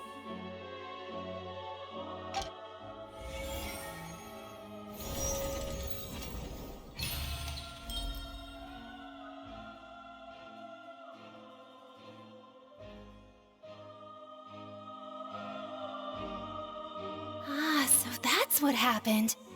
Wait, you're telling me something as dangerous as water from the primordial sea has been used for all these years? What a great theory. It also explains Callus's and Jacques' respective motives. I guess they didn't shoot each other after all. Mr. Marcel, you are the one being charged with the crime. You should provide a rebuttal if you wish to prove your innocence. But I think I agree with everything Navia just said. In fact, there was nothing in her speech that directly implicated me. Then, may I ask some questions? In my opinion, we primarily need to determine two things. One, do you have the evidence to back up your claims? I'm afraid not. At least not at this very moment. Boo! If you don't have any evidence, you should just go home! I may not have the evidence with me, but I know where I could go to collect it. If we look up the deserted clothes against a record of people who went missing around the same time, we should be able to find a match. Considering the serial disappearances case, the guards probably kept careful records of all missing persons from around that time, regardless of age or gender. That makes sense to me. Monsieur Neuvillette, I would consider this to be a reasonable investigative direction. Why do I feel like Farina's acting a little differently today? Maybe she's scared of embarrassing herself again? Alternatively, she's become more diligent after charging an innocent citizen in the last trial. My second question has to do with the ensuing duel. If the truth is indeed as you described, then why didn't Mr. Callus explain himself in court? If he had testified that a person had been dissolved, he could have at least mounted a defense. I've thought about this too, and the answer is actually pretty simple. He felt there were things that were more important to him. The dissolving power of water from the primordial sea is an important secret for the true culprit of the serial disappearances case. My father could have exposed it for all to see, but he chose to take it to the grave. At that time, Spina di Rosula was in dire straits, and his reputation had already been shattered. He had no guarantee that going forward with the truth would allow the culprit to be brought to justice. What was certain, however, was that it would paint a gigantic target on my back. Boss once told me that Demoiselle had already been selected as the next target of the serial disappearances case. What? If the secret had gotten out, the culprit would have fought an all-out war with Espina right there and then. I wouldn't have been the only one in danger. All of us would have stood to lose our lives. Of course, the guards might eventually figure out the truth of the matter and determine that we were in the right. But what good would that do? How can a hollow verdict protect anyone? Had this opera house ever given my father any kind of confidence in its brand of justice, Spina di Rosula would have had no reason to exist. But by staying silent, we retain the ability to deter our opponents and continue the stalemate. I was able to become Spina di Rosula's president, which made me harder to target, as well as giving me more time to grow and learn. And once I have figured out the truth and stepped up to the challenge, I will do what this opera house cannot, and restore my father's truth and honor back to him. So, you mean to say, your father intended to die in the duelist's ring? That's right. Do you have any proof? Of course. All you need is to ask his opponent, Clorand. I don't need your apology, your guilt, or your support from the shadows. You don't have to do anything for my sake. But since he entrusted his will to you, Clorand, you should tell us the truth about his sacrifice. So, during the duel, did you believe that Callus was intending to die? Yes, I did. As a champion duelist, I've fought many battles and taken a countless number of dishonored lives. In my line of work, I've seen all kinds of people give their all for the faintest hope to continue living. Some were determined, others passionate, and some even manic and twisted. Just one look and I can tell if a duelist is hoping to live or if they're looking to die. I hereby swear on my name and honor as a champion duelist that Mr. Callus never intended to leave the ring alive. Since that's your testimony, I have no more questions. It appears there really are good grounds to reopen this case. I concur.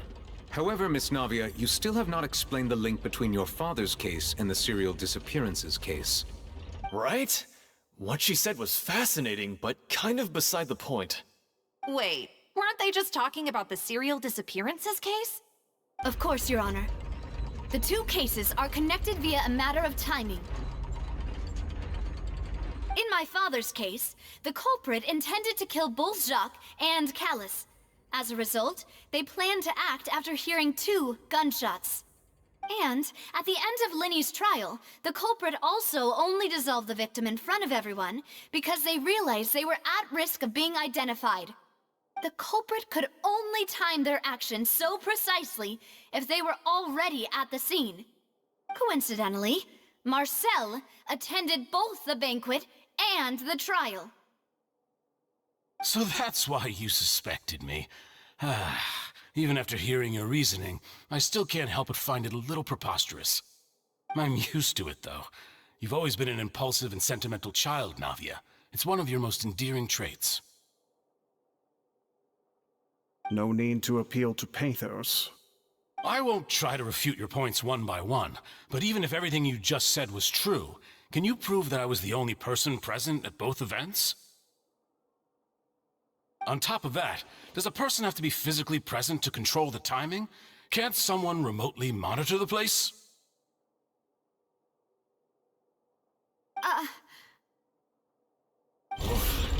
Don't know what she can say to that.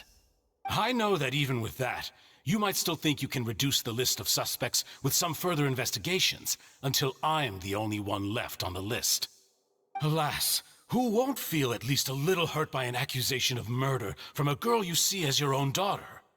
But if I were to dismiss this completely, you'd also think I'm not being considerate of your feelings. Ah well, let Uncle Marcel teach you another lesson. Do you know what the biggest flaw in your reasoning is? I suppose you're gonna tell me anyways. It's timing again. I'm a businessman by trade. From that standpoint, there's no reason for me to kidnap young women. It's a high-risk action with nothing to gain. In addition, I left my home in Snezhnaya when I was young to come to Poisson and work in some trade. My business only thrived when I received Callus's patronage. But the disappearances began before I ever stepped foot in Fontaine. I do apologize, demoiselle. This was my mistake. No, it's not your fault. I'm sure he had come prepared. Is there anything else you'd like to say? Would you like to check the date of my first business license against the first known case of the serial disappearances? You can also take a look at my border entry records, or ask my friends and family when I left Snezhnaya for the first time. Could those records and testimonies do something to appease the unspeakable anguish in your heart? Seems like she got the wrong guy. At this rate, Navia will be convicted for falsely accusing him. I think you've done a superb job of dissecting your father's feelings as he neared the end of his life. But aren't you going against all of his wishes and expectations right now? He wished for you to become more rational, collected, and conscientious, instead of dwelling only on your own feelings. Once you've learned to be more considerate of others' feelings, and to stop rushing headlong into things, you'd have met most of his expectations. This isn't just about me, and it never has been. The biggest difference between me and the rest of the victims is that I still have the ability to search for the truth, while that same agency has long been taken from them. The people whose families were destroyed by synth abuse, the people who lost their loved ones to the serial disappearances, and the people who suffered tragic ends due to their sense of justice. Many people's images are flashing before my eyes.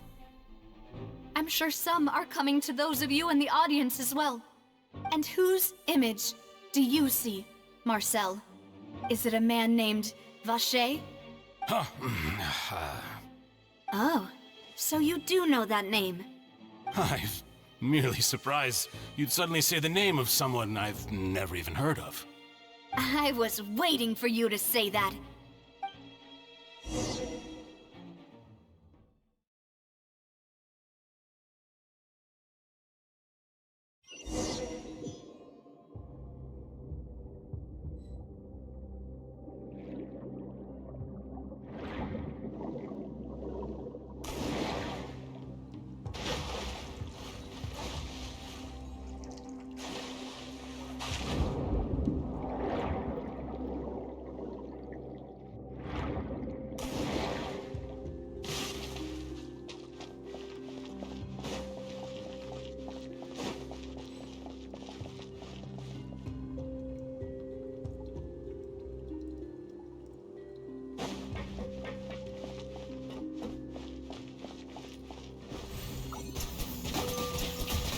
Away now.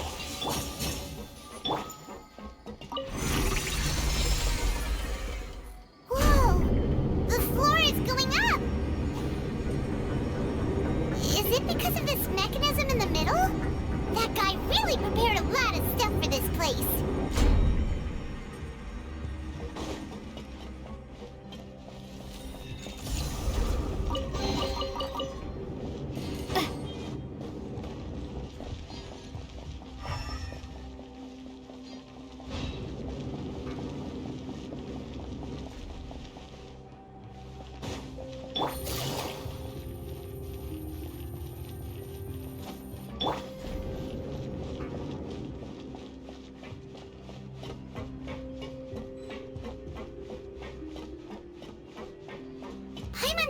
We need to go up, but Paimon doesn't see a way. Let's take a look around. Maybe we'll find mechanism that'll show us the way up.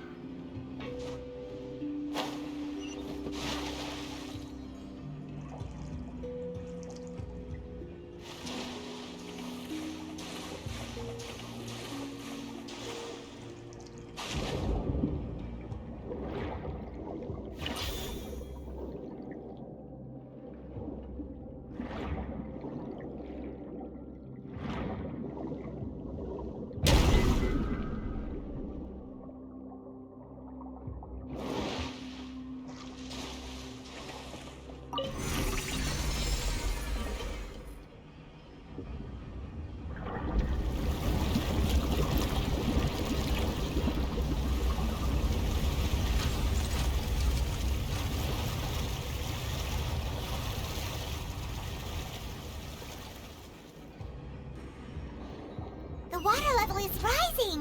Now we can swim to the top! But this is still a ways away from where we need to go.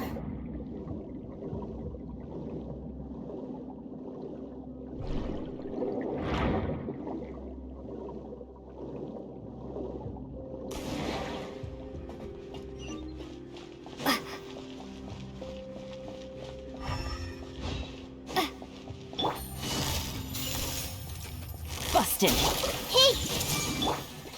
Bombs away! Here comes the catch.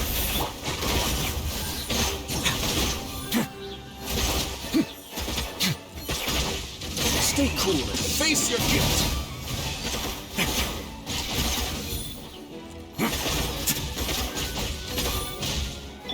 Quietly now.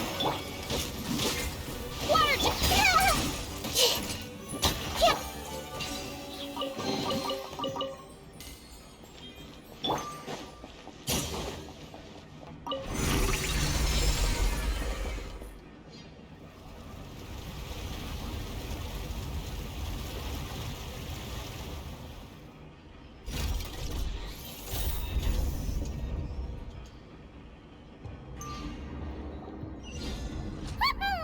Now the path is clear! Let's go!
After all that, we finally made it to the innermost sanctum. Though, as expected, the mastermind isn't here. That's right. Then let's hurry up and find some evidence so we can get back to the Opera House and help Navia.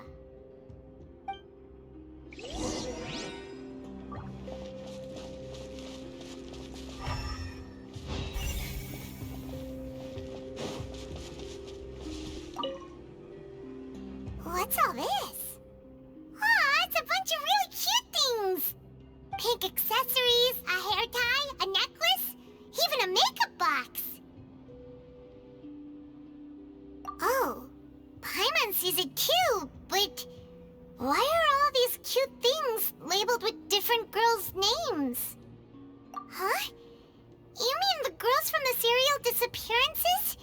They were brought here? And then they were turned into water.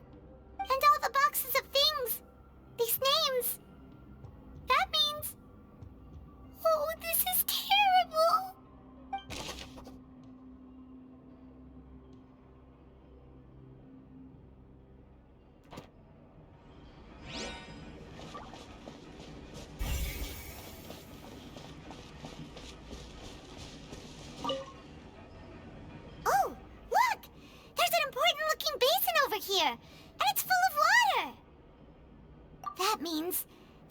they make all the synth.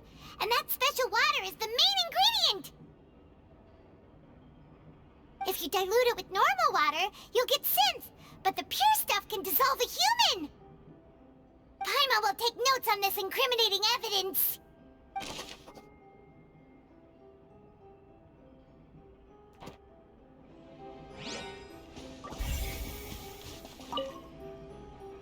Let's see what's written here. Nothing escapes Detective Paimon's eyes. Callus. Navia's father. Oh, this seems to be an investigation report on him. Yep, it's about finding someone to assassinate Jacques and Callus because of a lack of confidence that Jacques himself would go through with it. This should prove the existence of the third person, right? We still have not determined the exact content of the key information Callus has passed on to certain members of his organization.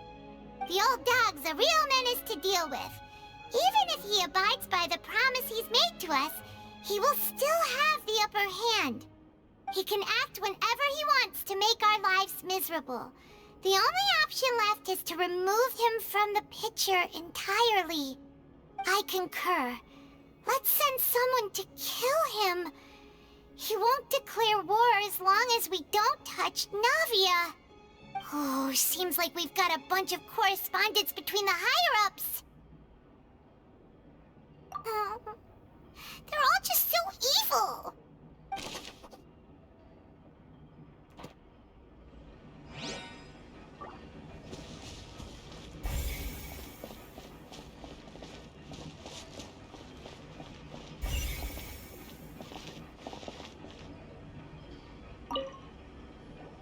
Whoa! There's so much synth here! And so many bottles of ingredients that probably just contain the waters of the primordial sea. Mixing in progress? Ready to drink? Stock sample? Huh. They've also got all the synth pretty clearly labeled. Whoa! There's even fruit-flavored synth?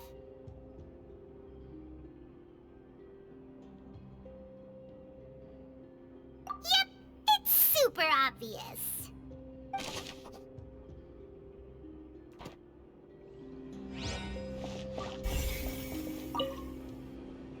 What's this over here? Looks like some kind of place for research. Experiment number 16 aims to verify Jacob Ingold's research conclusions on the primordial sea and use his theory as a foundation to achieve a breakthrough. The experiment was a failure. No individual managed to resurface from the water from the primordial sea. Female specimens 22, 23, and 24 were dissolved. Sorry, Traveler. Paimon will try her best. It's just that Paimon's never read something so scary before. How can someone write something that terrible in such a matter-of-fact tone? You read the rest. Paimon's too scared to keep going. So that's why he did all of these experiments. Wait, did he really think he'd be able to find a way just by dissolving people over and over? That's just insane! Huh? Isn't that the name you heard by the fountain? Paimon thought he was an eyewitness in the serial disappearances case. You mean Vache is the one who did all of these... experiments?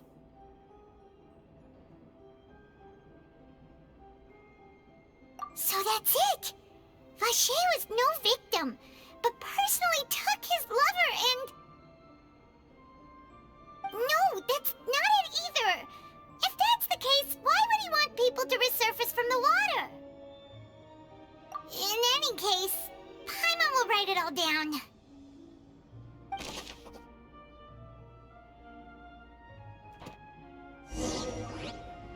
We've looked at almost everything here, and it seems like our theories were spot on. But... yeah, we haven't found anything that reveals his true identity.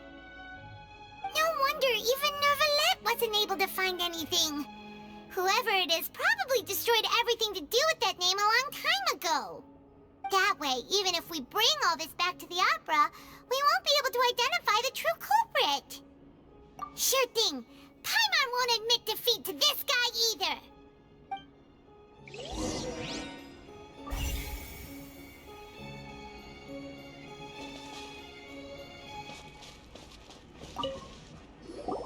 You take that side and Paimon will take this side. Check everything carefully. We'll find something for sure.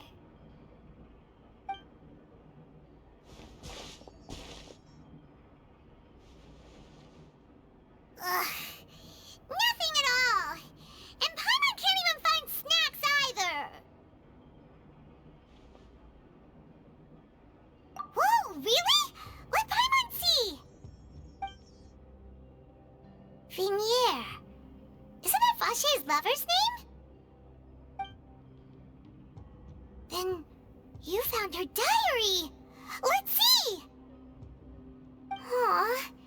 It's just a normal diary chronicling their love story. She was so sweet, too. Oh, Paimon feels even worse for her now.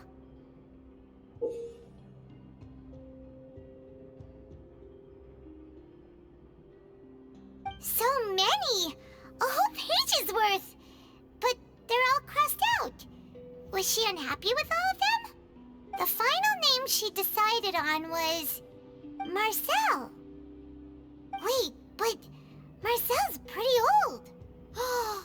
Has this case been going on for so long that he's Vache and Vinier's grown son?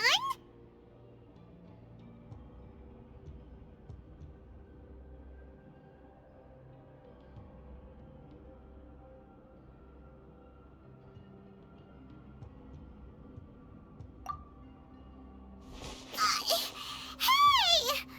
Paimon still hasn't figured it out yet.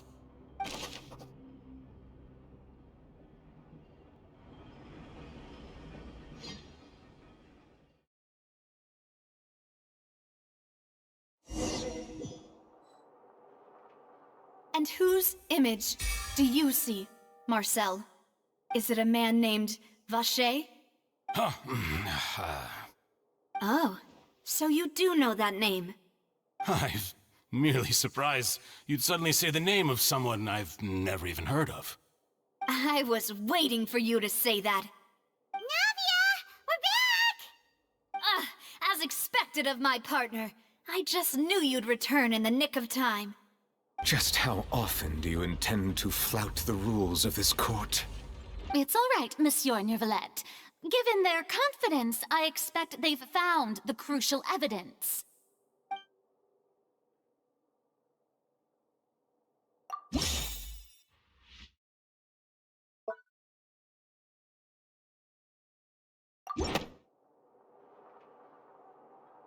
But the truth of it, Marcel, is that you've always been Vache. Huh? We've investigated your lair and we already know everything! After your lover, Vinier, was dissolved, you kept abducting young women to experiment on the hopes of bringing her back to you! You even created Marcel as a new identity and destroyed all records of your past as Vache! So that's it. Even the villains in opera performances rarely go that far. And with that, Marcel's motive has now been established. This information regarding your past also dismantles your prior timing defense. Well, Marcel, do you know where you went wrong? You fixated your gaze on the lover that passed away, instead of paying attention to the living people around you. So, you never noticed how we changed, or how we grew as individuals. You also never understood Boss's real expectations for his daughter. Or our determination to see things through. Your determination. Mr. Marcel, please speak up now if you would like to defend yourself. Otherwise, the trial will move on to the next stage. Do you really think I wanted to do any of this? Pay attention to you? What for? Have you ever paid attention to me? ever empathized with my pain? Ever known how it feels to watch the love of your life dissolve right in front of your eyes? No one helped me.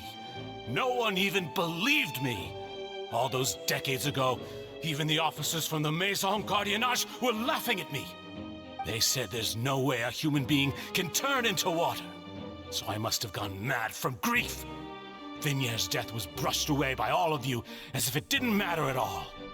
Well, now you know, don't you? Ha! Well, it's too late now. All those who were dissolved are gone forever. You only have yourselves to blame.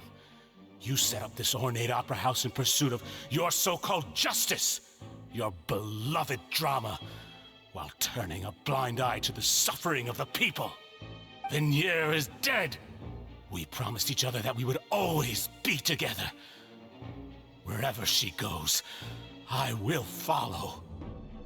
But I'm not from this blasted place, so I can't be dissolved, no matter what I do. Hey, is that water from the primordial sea that he's drinking?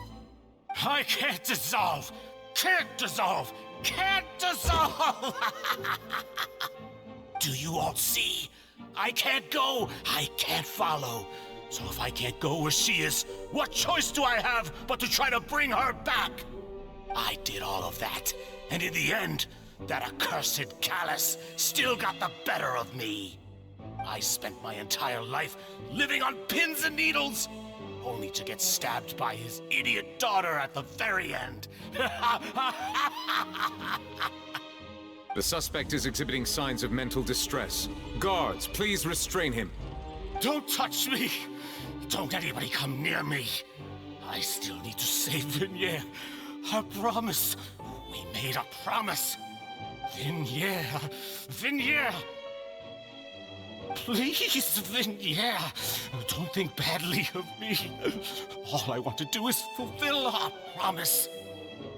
At this point, the verdict of this trial is clear.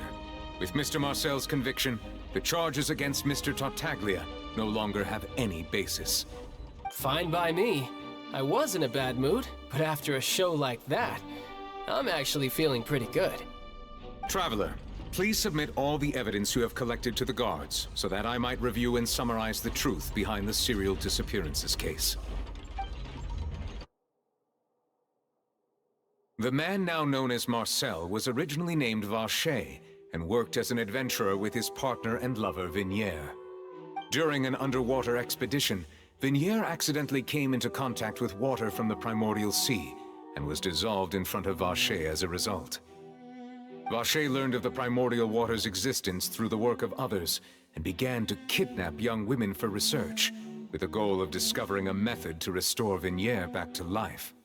To cover his tracks, he invented the new alias of Marcel and began to operate a business in Poisson.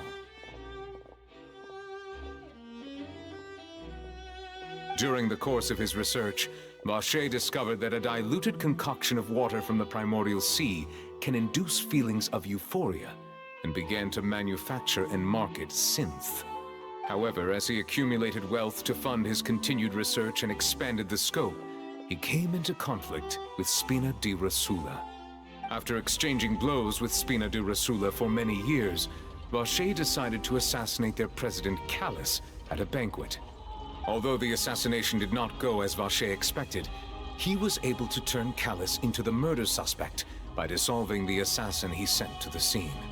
And just recently, Vacher attempted to frame Linny as the culprit of the serial disappearances case, using a similar method. However, his attempt to frame Linny failed, and the power of water from the primordial sea became public knowledge. This case also exposed enough of Vacher's machinations that he was eventually successfully charged in court.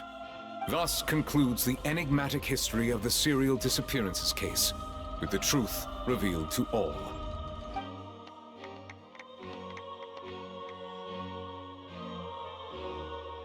The oratrice will now deliver the final verdict regarding the charges against Mr. Vacher.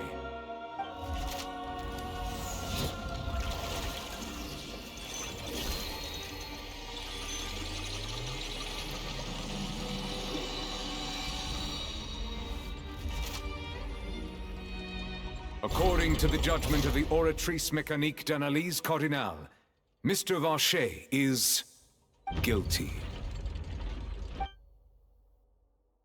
Guards! Take Vacher away.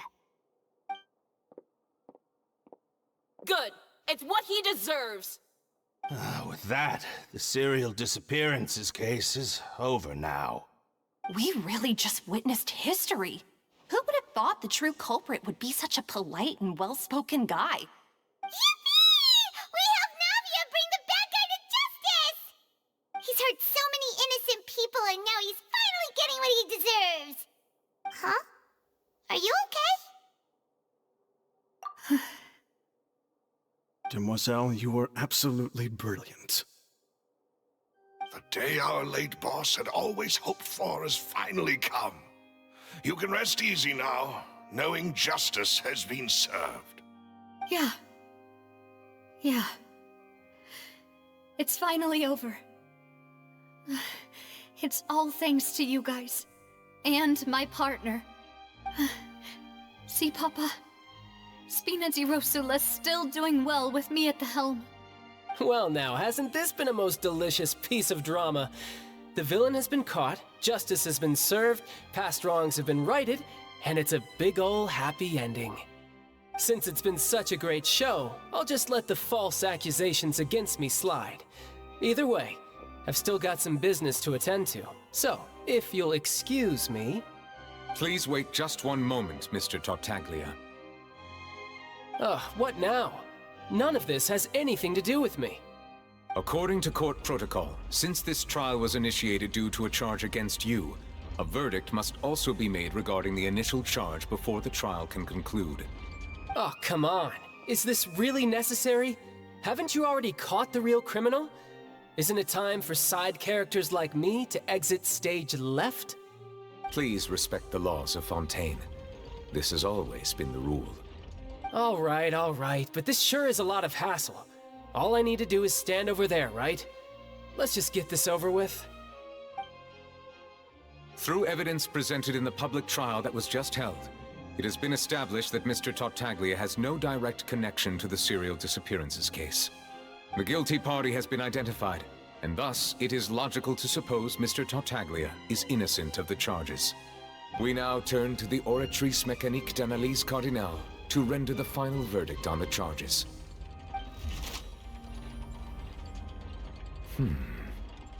According to the judgment of the Oratrice Mécanique d'Analyse Cardinale, Mr. Tartaglia is guilty. What? Hey! That's not funny! Didn't you just say I'm supposed to be innocent? What's with this verdict? Is your justice machine malfunctioning? Huh? This has never happened before. The Oratrice actually returned a different verdict from the Chief Justice. I mean, have you ever heard of an innocent Fatui Harbinger? Do you think the Oratrice might have just convicted him on general principle? But weren't the charges about the serial disappearances case? No matter what else he's guilty of, it shouldn't affect the verdict in this case, right? The judgment of the Oratrice Mécanique d'Analyse Cardinale is, by law, the final verdict of the court. We must accept the guilty verdict. Guards, please take the suspect into custody per court protocol.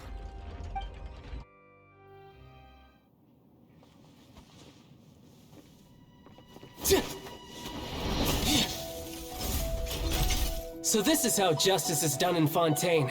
What a joke. You've got your rules. Well, I've got mine too!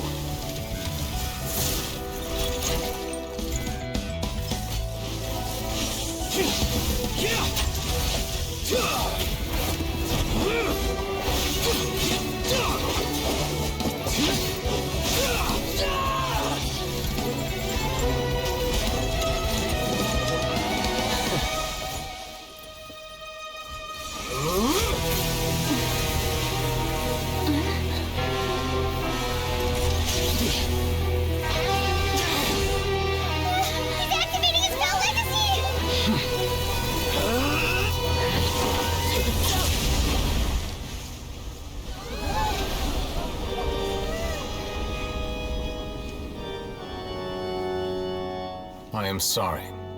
If you have been wronged, we will find the truth. But the rules of the court must be upheld.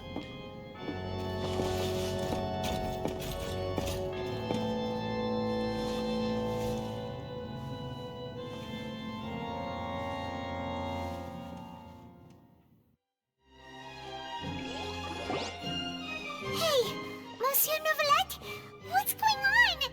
Shouldn't they have been cleared already? Apologies. This is also the first time I've encountered such a situation.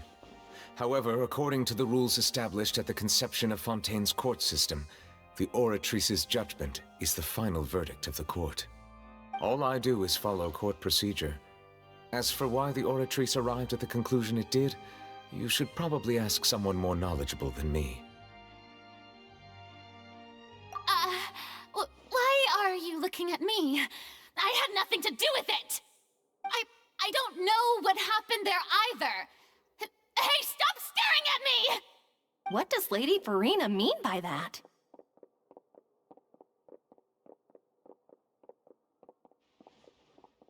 She says she has no idea either? But that's impossible. Didn't she create the Oratrice herself? Yeah, so are the verdicts reliable or not? Can results like this really be called justice?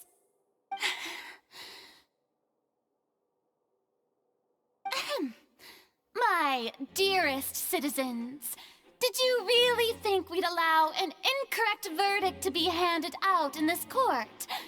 Did you really believe that the judgment could be mistaken or be the result of some sort of random mishap? Don't tell me you thought even I had been blindsided by the Oratrice's result. But the way she looked just now, it was pretty obvious she had no idea what was going on. However, given the state of things, I shall give you an explanation. Everything that just took place, including my supposed shock and bafflement, was a part of an elaborate performance, with every action meant to stir up drama and excitement. And, of course, for every performance there is a script. Everything has unfolded exactly as I expected from the very beginning. As the embodiment of the very concept of justice, the Oratrice shall never render an arbitrary judgment! If you thought Child had nothing to do with the serial disappearances case, it is only because you've been blinded by the superficial appearance of innocence. Everything he's done, not to mention the danger he poses, are beyond ordinary comprehension and completely unforgivable! All shall be revealed in time. You will come to understand my noble intentions, as well as the absolute correctness of the Oratrice's verdict.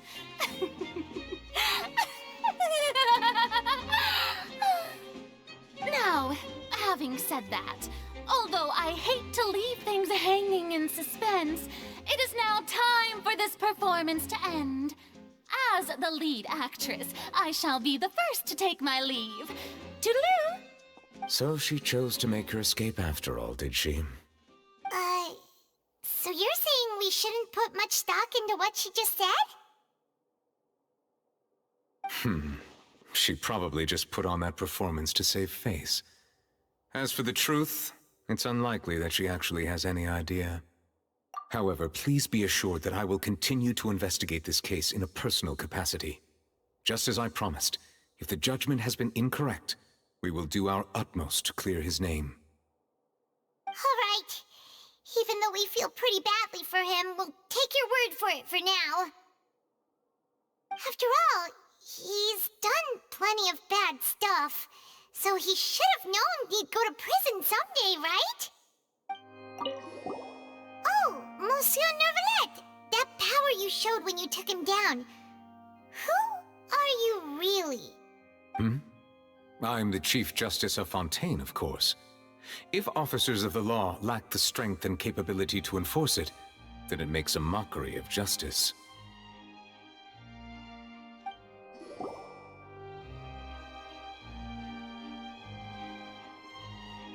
Hey! Hey, what are you doing? Quick, stop him! Traveler! Hey! Traveler! Marcel! What are you doing over here? Stop resisting arrest! Cease, or we'll add another charge to the list! No, wait! I just want to ask the Traveler something. I'm not looking to run away. Please, just let me ask this one small thing. Go on. Thank you. I was being led away when I finally realized something. Where did you first hear the name Vacher? I erased all records of that name. So, unless... Are you still trying to prove your innocence? Give it up. You've already been convicted. Really? You did? You're sure? You met her? But how could that be? How did you manage to do it? The Fountain of Lucine? Then she's been so close to me all along. And I just never... Please give me a chance to talk to her again. Just let the Traveler take me to the fountain to see her one last time. This is the last request I'll ever make in my life. You can do whatever you want to me afterwards. I don't care. What? Give an inch and you want to take a mile? Do you think serial killers get to make requests like that? Paimon agrees! Why should we give him what he wants when he's only done a ton of super terrible things? This request, is it worth as much to you as your life? Of course! Wait, no. It's worth even more than my life. Humans. Will they betray the instinct to live just to satisfy spiritual needs? Very well. I will grant your request. Your Honor, I fear that... I will go with him. You do not need to worry about any escape. In that case, I shall leave him in your most capable hands, Chief Justice. Thank you, Your Honor.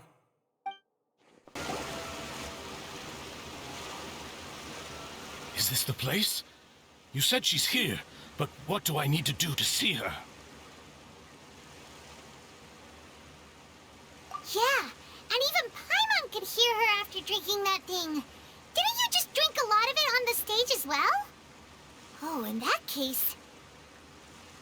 Vacher! Ah! Yes, that's it! So you heard it too! Vignier, it's me! It's me, Vacher! Vacher? Vacher!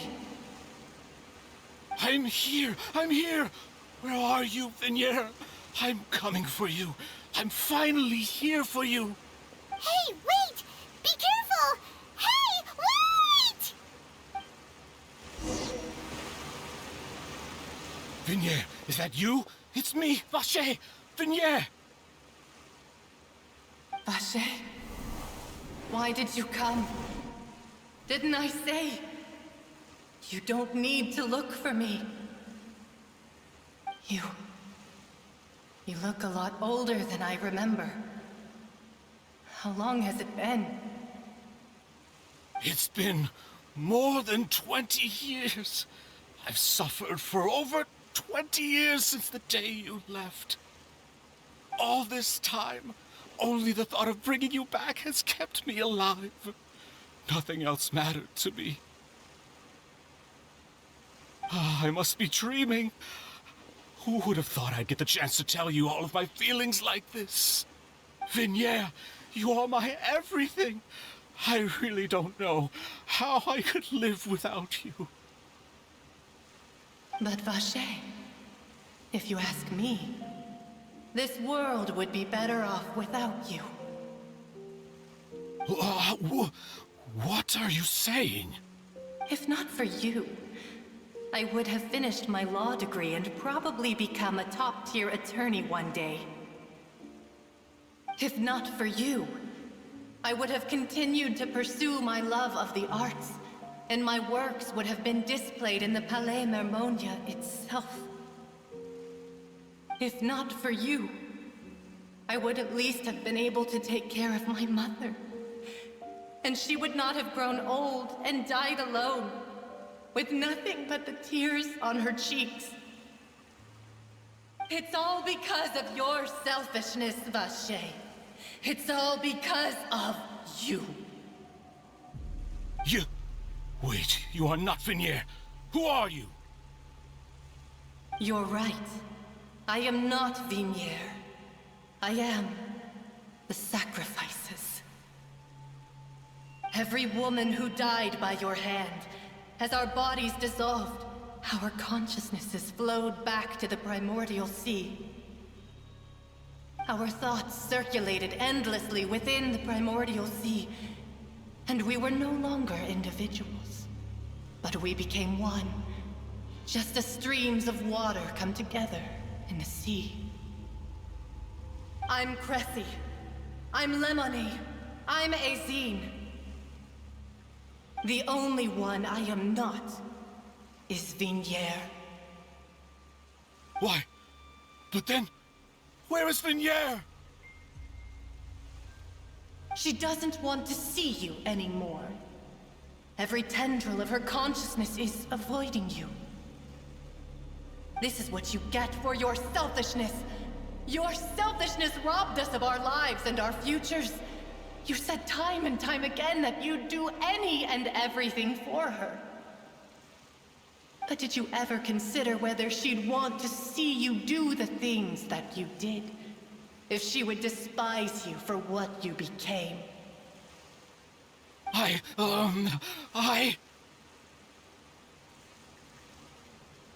You are a liar, a heartless murderer, and a cowardly narcissist. The only thing you are not is Venier's beloved. From the moment your first victim died and her consciousness merged with Venier's, she has had nothing but pure hatred for you.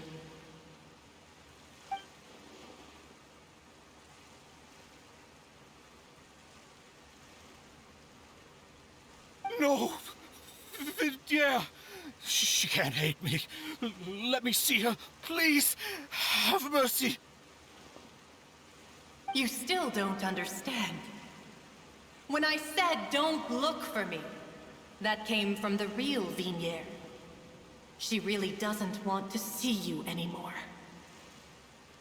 But on top of that, she also said that because it's her final drop of pity for you. She said that because she knew that if you did come here, we will show no mercy to you. Vache. Vache? Vache. Vache. Vache. Vache. Drown.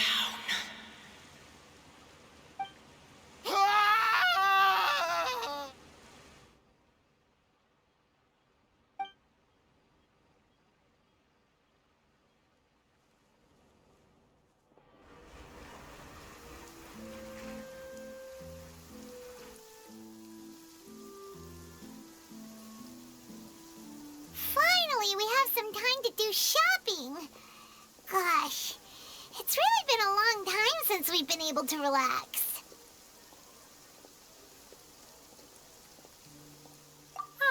Well met, partner.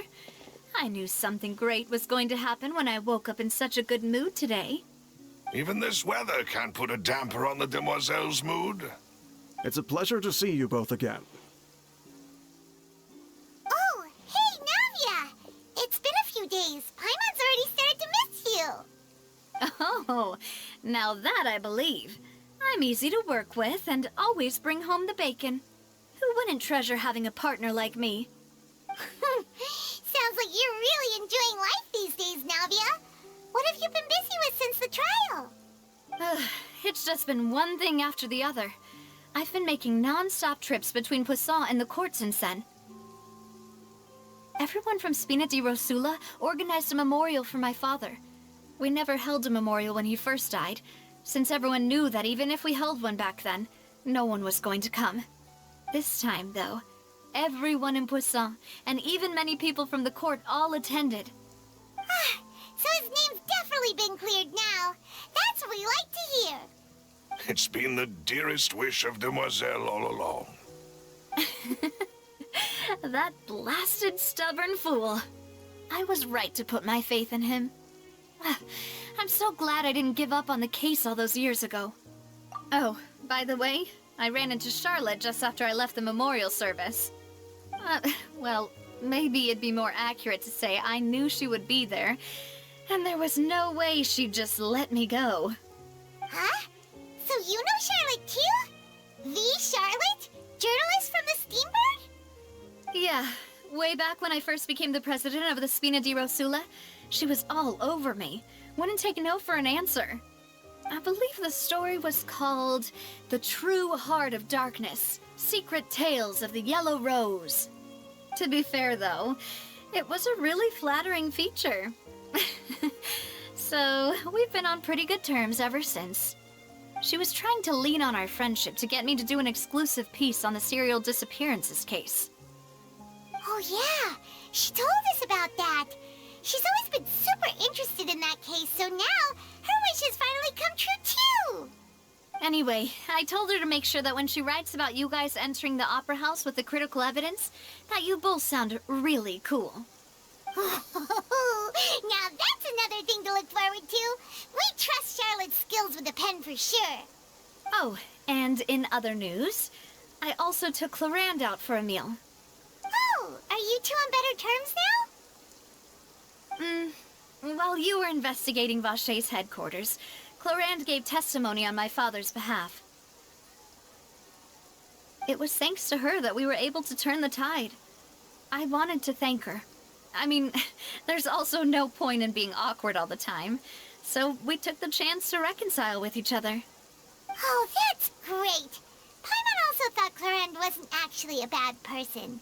It's always good to have more friends. Anyway, now that the case has finally been solved, perhaps it will slowly begin to fade from the public consciousness. Oh, actually, there's still one last thing I need to do. What is it? I should pay a visit to my father's grave, and tell him the truth of what happened, as well as how it all ended. And on top of that, just how much people still look up to him, to this day.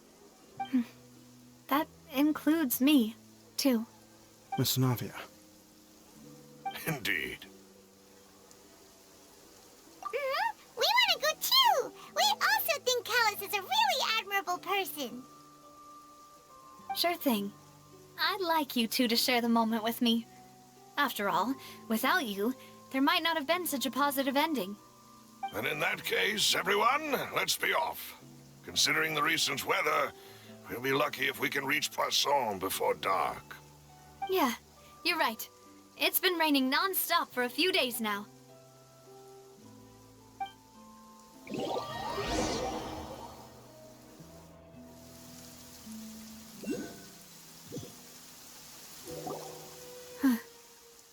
This is where my father's grave is. To be perfectly honest, even I haven't been back here for a long time.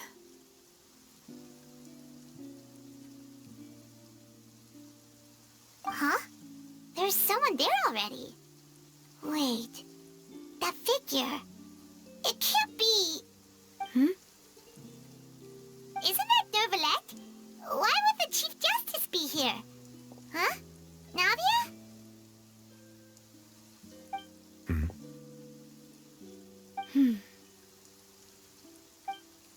My apologies. I should have asked before coming to pay my respects. Don't say that. Sorry about that. Oh, I was trying to say there's no need for you to apologize. I wanted to show my father how much I've grown, but still, I doubt I've grown to the point that even the Chief Justice would feel compelled to apologize to me over and over. In that case, I will stop apologizing for now. You really could use some pointers on understanding human emotions, Monsieur Nervalette. In any case, why did you come to Poisson? Well, ever since that day, I've been turning a question over and over in my head. Just what is justice, anyway? There was once a time when I didn't want to believe that there could be anything more important to humans than life itself. Oh, rather than that, it's probably more truthful to say I didn't believe humans were capable of resisting the most basic instinct of living things. That they could rebel against their own nature, or consider certain things to be more important than their own lives. Which is also why I didn't stop your father from beginning that fateful duel.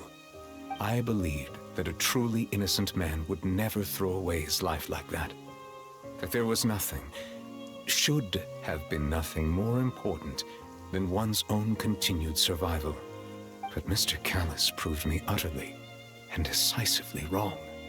If not for his sacrifice, the serial disappearances case would have remained unsolved to this day.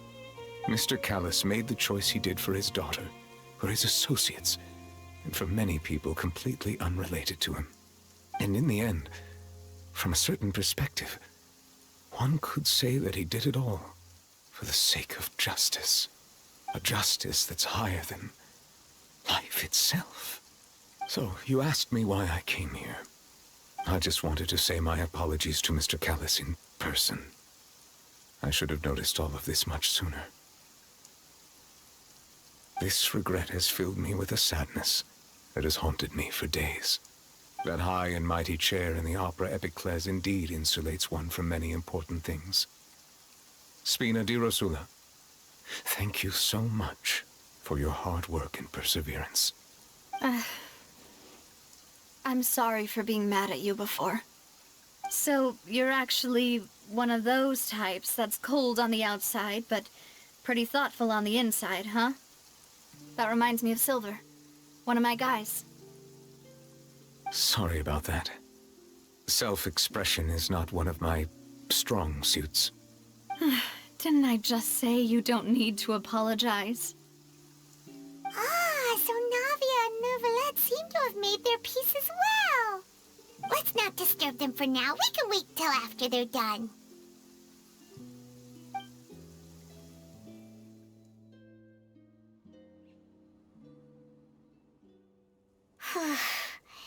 Paimon's never paid respects at someone's grave before. Did Paimon do anything rude there? Huh? Oh, Paimon didn't know that was a thing. But Paimon doesn't know what she would do if she can't fly. Oh no. Paimon hopes Miss Navia won't be too mad. Anyway, Neuvillette is still standing around there. It's not often that we can catch him alone like this, so why don't we go talk to him for a bit? If we can't talk to Lady Farina, we can at least talk to him, right? Paimon's really sorry, Navia, but Paimon did something pretty disrespectful just now. What are you saying, Paimon? I don't think I get it. Well, aren't you not supposed to fly around someone's grave? Huh? Who told you that? Hey, Traveler! Why did you mess with Paimon again? Oh, it's you two. Did Miss Navia invite you to come pay your respects to her father? Mm-hmm. We ran into Navia on the streets today, so we just followed her here. I see, I see. Then is there something that I can help you with?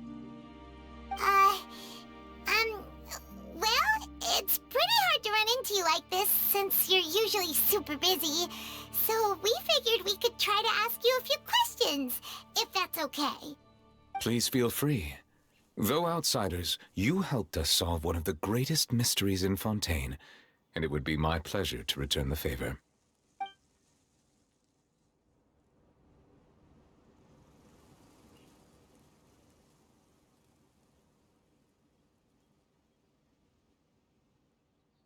So, at court, the bad guys referred to that special water as water from the primordial sea, but what is it really?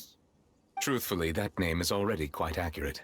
I can only surmise that Vacher and his ilk only learned of its nature and existence after extensive research. There used to be a special sea on the surface of this planet. The nature of its seawater was rather different from that of the sea we know today. Most of Tevat's life forms were first born in that special sea. You could say it nurtured much of the life on this planet. Huh.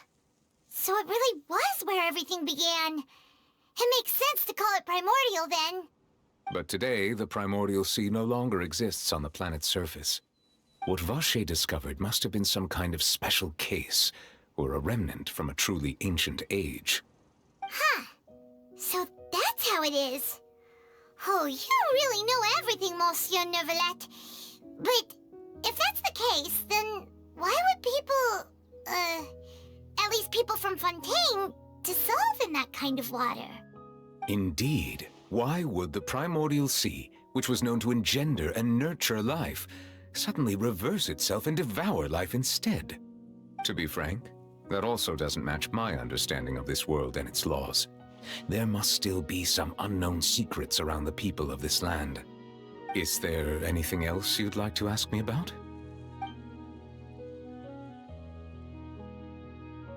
That the sea levels will rise and everyone will be dissolved in water, leaving Furina crying alone on her throne, but the sins of the people will be finally washed away for good. Does that appropriately summarize the version you've heard? That's right! It was Linny that told us back then. And that about covers all the main points. Yes, up to the present, I think we reached a point where we have no choice but to confront this prophecy directly. Rumors have it that this prophecy is rooted in the last words the former Hydro Archon left to the world before she passed away. A prophecy? Of the former Hydro Archon? Wow. This is the first time that we've ever heard of it. 2 parts of the prophecy have already proven correct. The rising sea levels and the ability of the people of Fontaine to be dissolved. We should be more vigilant and stay on the watch for further signs. Speaking of the prophecy, Furina has also always taken it quite seriously. Indeed, she has been collecting information and intelligence from across Tevat for this purpose. If the rumors were true, then perhaps this prophecy is the conundrum left to Furina by her predecessor.